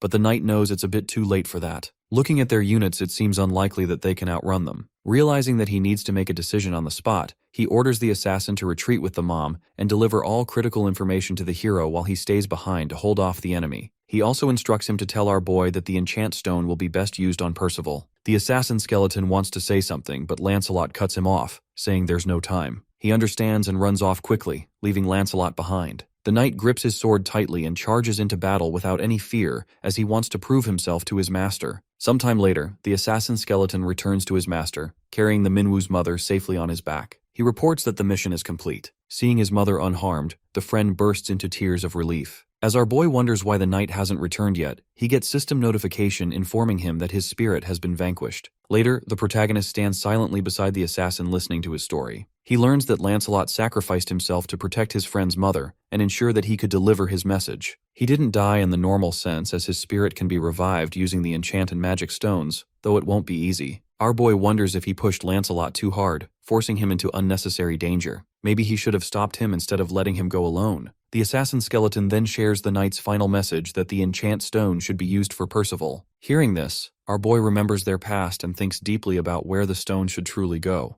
This makes him realize that even in his last moments, the knight thought of others instead of himself. Covering his face in grief, he praises Mordred for his bravery and tells him to recount everything in detail so that the knight's sacrifice will not be wasted. Meanwhile, back in the cave, the knight's broken helmet is in the mage's possession. He analyzes the helmet and suspects the presence of a sorcerer or lich behind this. The snake commends him for catching a 7th rank opponent, saying it will weaken the enemy forces significantly. The mage calmly raises his hand and replies that in moments like this, it's not about saying good job, it's about saying thank you. He argues that catching the intruder was the job of his soldiers. The snake agrees but still doesn't say thanks. The wizard, clearly annoyed, says it's useless and questions what he plans to do with the enchantment stone. The snake calmly replies that he has no plans for it right now. He mentions that he would have given it to the 2 generals, but since they're gone, that's no longer an option. The mage interrupts with a sly grin, suggesting an obvious alternative himself. He offers to take the stone and in return promises to make him the ultimate scroll. He explains that scrolls are one-time items that let non-mages use magic and that their cost varies depending on the type,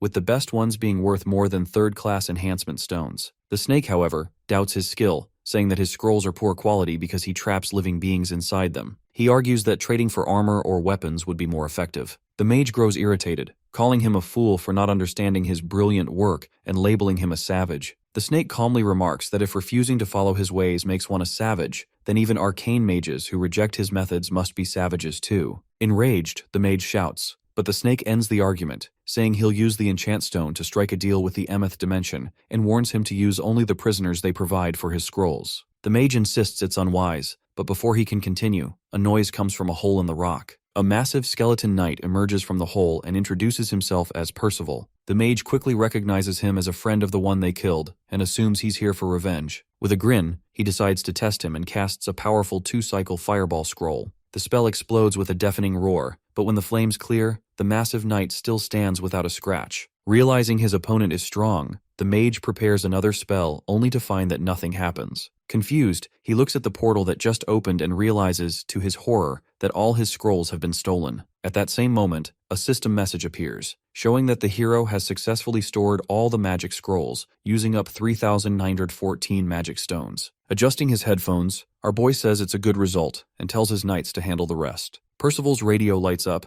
and he asks if Mordred heard the message. The mage, panicking, shouts, demanding to know who stole his scrolls. But before he can react, the assassin suddenly appears and swiftly cuts off his head, remarking that he is the one who just killed him. Earlier, the hero had asked him if the enemy actually had a mage. Mordred confirmed it, saying he had seen and heard everything. The mage's name was Silzen, once an arcane mage who was later exiled. Our boy finds it interesting, recalling that the Skeleton King also mistook him for a mage and mentioned arcane. The Archer Knight explains that arcane mages are divided into 3 ranks, with even the lowest being of the 6th rank. The sister comments that if the weakest of them are that strong, they must be incredibly powerful. The Assassin Knight adds that the old man, having been banished, could no longer use magic. Hearing this, the sister laughs, saying a mage without magic sounds harmless. The assassin adds that he must have lost his rank too since he got exiled, so killing him might not be that hard, however he can still use scrolls. This surprises everyone. He explains that a scroll is a piece of paper that stores magic power. While it can only hold simple spells, it's still a valuable tool because it allows anyone to use magic. The old guy crafts these scrolls himself, and he has plenty of them, ready to use whenever he needs them in battle. Our boy points out two important things they need to figure out. Firstly, whether other lizardmen also have scrolls, and what kind of magic they contain. The assassin admits that he doesn't know the full answer, but thinking back to their previous encounter, he remembers being attacked by the mage. The assassin barely dodged the spell and used his stealth ability to hide, but it was kind of strange that the mage was relying on scrolls instead of his own magic. He wanted to investigate this further, so he stayed in the cave. The chameleon reported that there was an intruder who could hide his presence, so they needed to alert the others quickly. The assistant agreed, but before they could act, the assassin took the chance to attack. He silently killed the assistant and then revealed himself. Knowing he needed information for a strategic advantage, he swiftly struck again, decapitating the chameleon too. Meanwhile, the mage grew frustrated, calling his subordinates foolish lizards for failing to catch a single intruder. He complained that he had to do everything himself and that making scrolls was no easy task.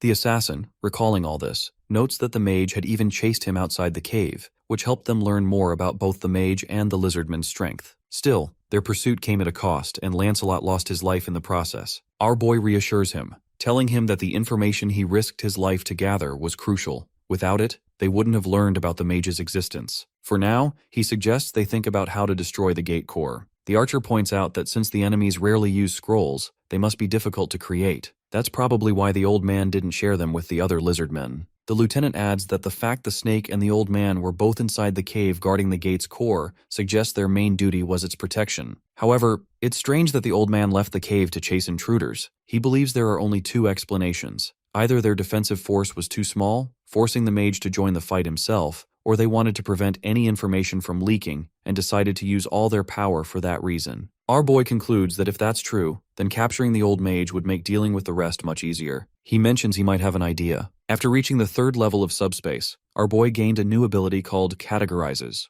Everything in the Subspace is categorized based on a certain criteria. He currently has 3 categories. However, he can't create new ones or change the existing ones yet. If an item doesn't match any available category, it can't be stored. The only reason he managed to steal the Holy Spear earlier was that its weapon type matched the MF construction materials category. Recently, he advanced to the 4th level of his subspace after defeating the traitor Bongsu. With that advancement, he gained the ability to create new categories. That's when he came up with the idea of making scrolls their own category. Luckily for him, pack storage ability works even from a long distance. This means that his scrolls won't be safe even if the mage is hiding inside the cave. Our boy assigned his sister and the new big knight to the assault team. However, the knight turned out to be so good that his sister never got the chance to do anything. The knight quickly rammed through the entire defense, and using this chaos, Mordred snuck up on the mage to kill him. The snake felt his vibrations before, but it was too faint, so he didn't think much. Back in the present, he notices the knight charging towards the gate core. Before he can reach him, his massive tail smashes into him, sending him flying. Mordred turns quickly, realizing he must reach the gate's core before it's too late. Yet the snake lashes out again, knocking him aside too. He realizes that he has never heard of these knights before, despite all the information he gathered on their forces. This makes him fear that there might be more powerful knights in their army, so he decides to grab the gate core and escapes. The assassin stares at the hole in disbelief, wondering how the enemy managed to escape through solid stone. The snake knows that he might not be able to go against their entire army, but he can still take out their leader, as he doesn't appear too powerful. It doesn't take long for him to find our boy due to the huge tag above the helicopter. Without wasting a second, he charges forward trying to devour him whole. Inside the helicopter, our boy calmly orders the system to ship a construction beam. In an instant, a long beam shoots downward, piercing through the snake's mouth and knocking him to the ground. The snake grabs the beam with his tail, hurls it aside and smashes it into pieces. He realizes that the attack used construction materials from the MF's dimension. From above, our boy notices that the snake is still standing. He asks the driver guy to keep their distance and starts shipping more metal beams. The snake, however, starts doing weird spinning moves to deflect his attack. At the same time, it uses a building to climb up and manages to split some venom on the helicopter, making it melt. The driver guy stares in horror as the glass warps.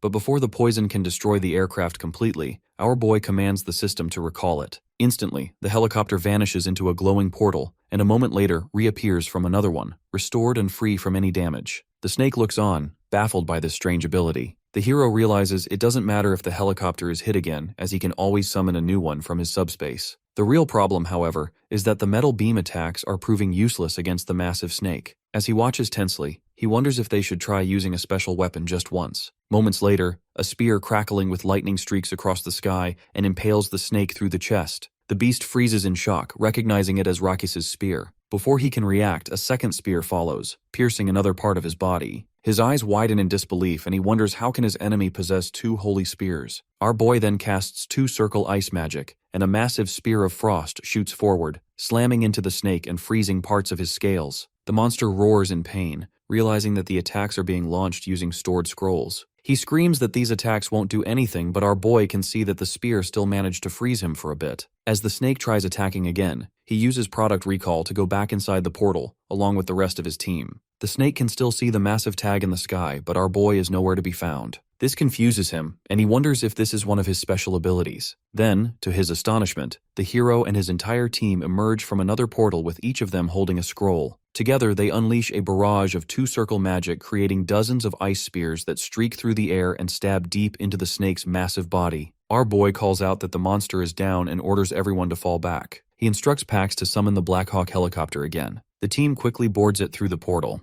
As the helicopter rises into the air, the hero notices that Snake is still immobilized thanks to the ice spears. Now is their chance to hit him with everything they have. He opens another portal and everyone just starts spamming spells on the poor snake. When the smoke clears, our boy steps on his body and asks why they are invading their world. With whatever life he has left, the snake murmurs that there was no other choice. When the hero presses further, asking what that means, he simply replies that he would not understand just yet. It won't be long before they are the ones invading another dimension. It's just how this system has been programmed. With this, the snake finally dies, and a system notification appears, stating that his dimensional account has been transferred, with a balance of 6,911 units. Our boy already has an account, so the amount is added automatically. The total count of magic stones now reaches 17,668. With the monster dead, he wonders what the enemy meant about not having any choice but to invade. The assassin explains that although the main enemy is dead, the gate core remains intact. He recalls seeing the snake swallow it earlier, likely for protection. Realizing this, the hero guesses that the core must now be inside his body. Mordred reassures him not to worry, saying their dimension is skilled at cutting open such corpses. He rushes into the snake's mouth along with the other knights. It doesn't take long for them to find the gate core, and our boy receives another 33,638 mana stones. At the same time, he notices that the terraformed landscape is vanishing.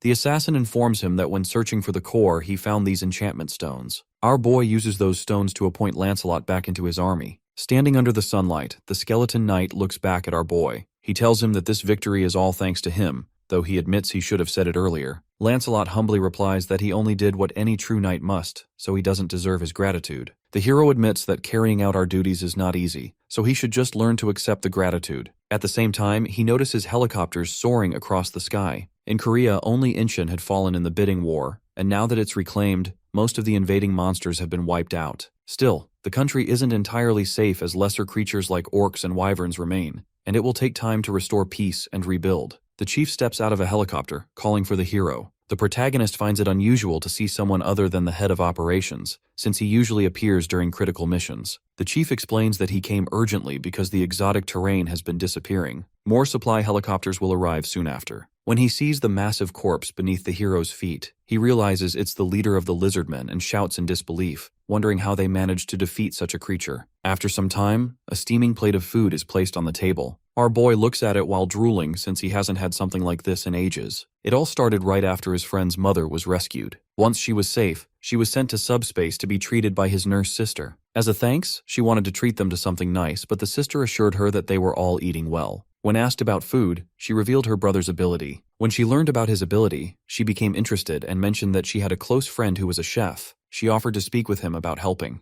That friend turned out to be a famous chef, Ju. Using unlimited ingredients from the logistics center, he created beautiful dishes filled with flavor and warmth. Even though they had unlimited materials, the chef only cooked each dish once. However, our boy stored those dishes in the warehouse category, allowing them to ship out countless dishes instantly. After reclaiming Incheon from the lizardmen, they celebrated with a grand feast. In the middle of the meal, his brother's wife suddenly covered her mouth, looking uncomfortable. Worried, the nurse asked if she had indigestion, but the girl assured her that she was fine, though she seemed tense. After analyzing her symptoms, the sister told her that they seemed like the early signs of pregnancy. After the meal, her husband stood and announced that they had already done the tests and confirmed that she was indeed pregnant. The group erupted in joy. The driver guy cheered at the news, joking that our boy was going to be an uncle. The hero smiled awkwardly, but was clearly happy, feeling as if he had suddenly stepped into adulthood. However, good news never lasts long in their world. In the midst of the cheerful chatter, the colonel quietly leaned toward the hero and whispered that an urgent radio message had arrived from the operational headquarters. It was from the chief himself, and that he needed to respond immediately.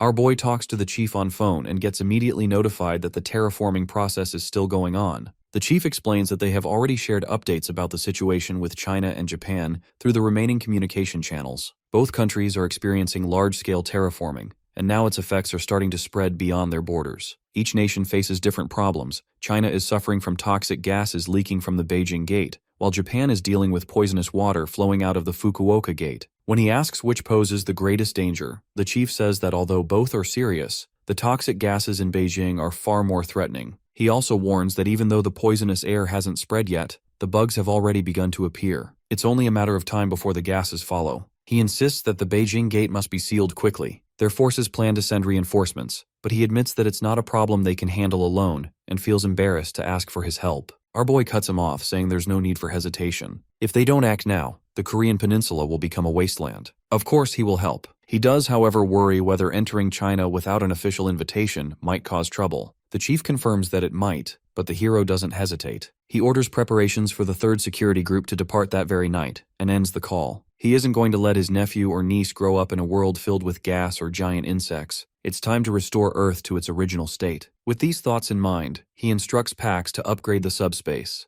The system responds, notifying him that he used 10,000 mana stones to level up his parallel dimension. After the upgrade, he unlocks some new features, including the option to install a subspace portal for 1,000 magic stones. Our boy quickly authorizes it, and the portal is successfully installed. These installed portals are different from his usual summoned portals. Once installed, they cannot be moved and have no physical strength to block attacks. However, anyone with permission can enter them to access the subspace, making them a powerful tool for defense and quick transport. His friend jokes that it sounds almost like cheating and asks if he is leaving for China. Our boy explains that he is planning to close the gate in China first and then head to Japan. His friend smiles and tells him he's becoming a world-class hero and offers his help anytime, explaining that although he hasn't shown much yet, he has awakened as a swordsman. Before parting, he thanks the hero for everything and asks him to stay safe. Kim nods, raises his hand in farewell, and reminds his friend to take care as well before setting off on his new mission. Sometime later, at Incheon International Airport, the captain of the third security group calls out to a guy named James, who is working under a plane. He mentions that the team that was supposed to go to China has already arrived. The man crawls out from under the plane and tells him that he isn't done yet. The captain welcomes our boy at the airport and mentions that they've been preparing an aircraft for them for their trip to China. He shows them the C-130J aircraft that looks like it's come straight out of a spy movie. The plane is still undergoing modifications, since they might have to face monsters along the way. He assures them that it'll be done soon and they will be ready for takeoff in no time. Hearing this, our boy mentions that the engineers might be working on the bottom since he saw some lights down there. The captain corrects him, saying that they only have one engineer working on the entire plane. His name is James, the same guy we saw earlier. Just as they talk about him,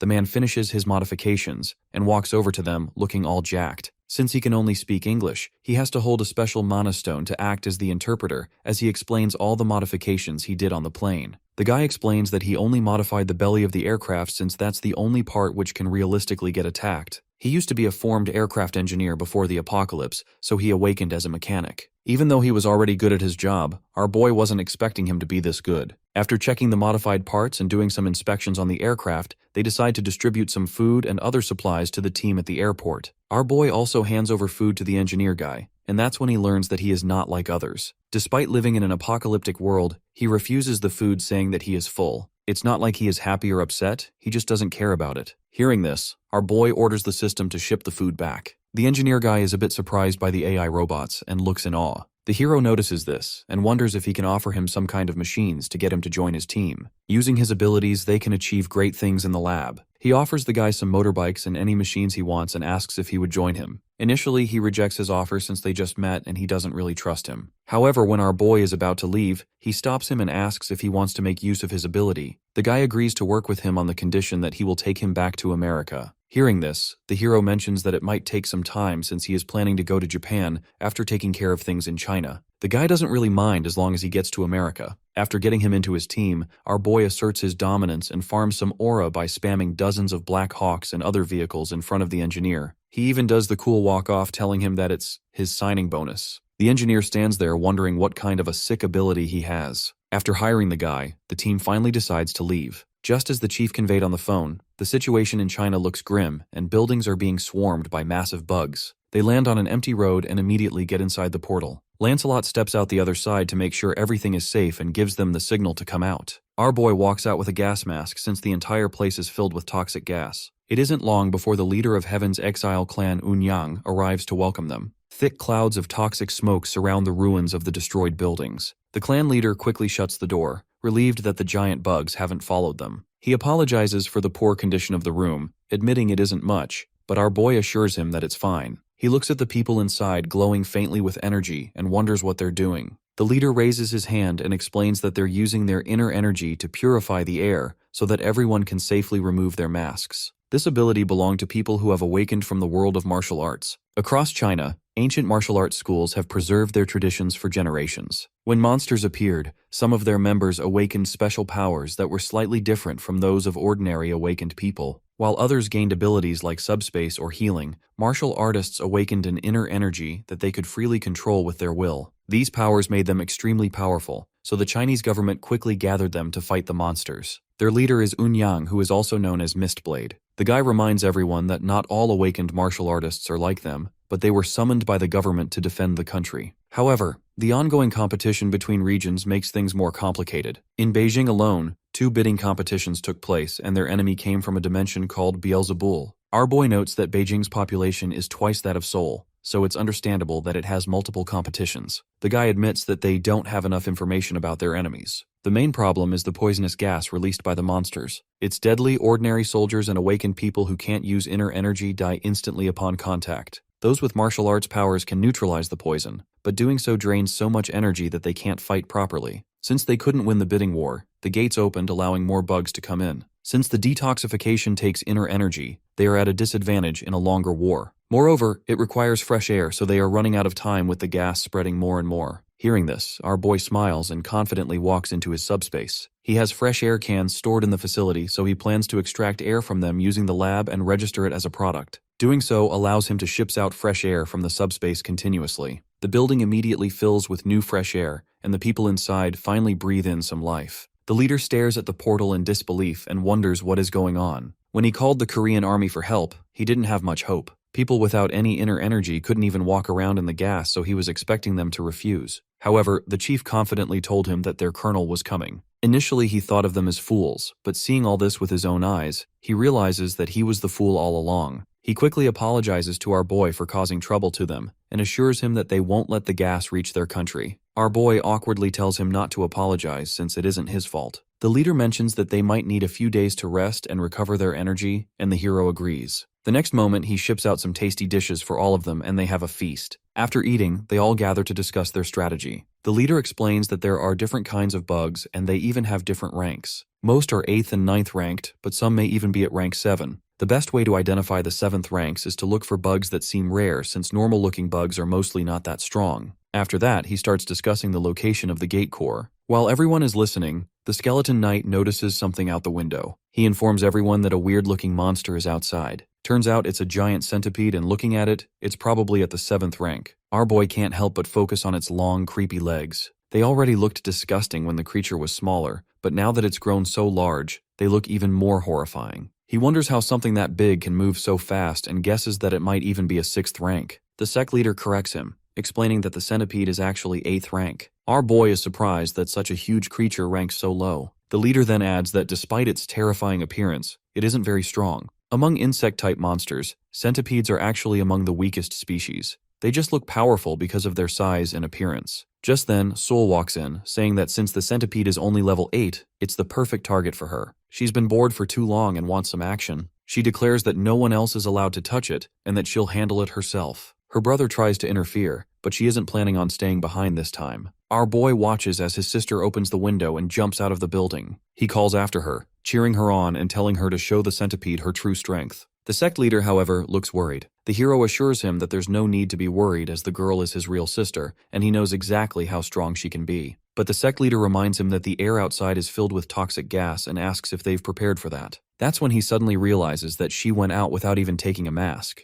Outside, She charges her fist with crackling electricity, grinning with excitement as she launches a fierce punch straight at the centipede. The sect leader watches with concern, thinking that no matter how strong she is, the toxic gas will weaken her and make fighting difficult. He also knows that the centipede's outer shell is extremely tough, and he doubts her attack will do much damage. Thinking this, he quickly decides to go help and tells his student, Long Quan, to prepare. Their plan is for him to face the centipede directly while she rescues and heals the sister if she gets injured. Before they can move, a thunderous explosion shakes the entire building. Everyone rushes to the window, alarmed. When the sect leader looks outside, he's stunned to see that in just one blow, the girl has completely crushed the centipede's head and killed it on the spot. She stands there laughing, clearly pleased with herself, admiring the power of her punch. The sect leader is amazed. Even he needs to channel a large amount of internal energy just to crack the centipede's shell, so how did she manage to break through it without using any? The student points out that her stance resembles the righteous fist technique, but our boy is confused since to him, it just looked like a normal punch. That's when the sect leader wonders if she possesses divine anatomy, an incredibly strong physique built for martial arts. But before anyone can celebrate, she suddenly coughs up blood and collapses. The sect leader immediately orders her student to treat her at once. Later, the group regathers to resume their planning. The sudden centipede attack had thrown off their previous strategy, but they quickly get back on track. The sect leader explains that they must push forward no matter what. They discuss the challenges ahead. The toxic air slows their movements,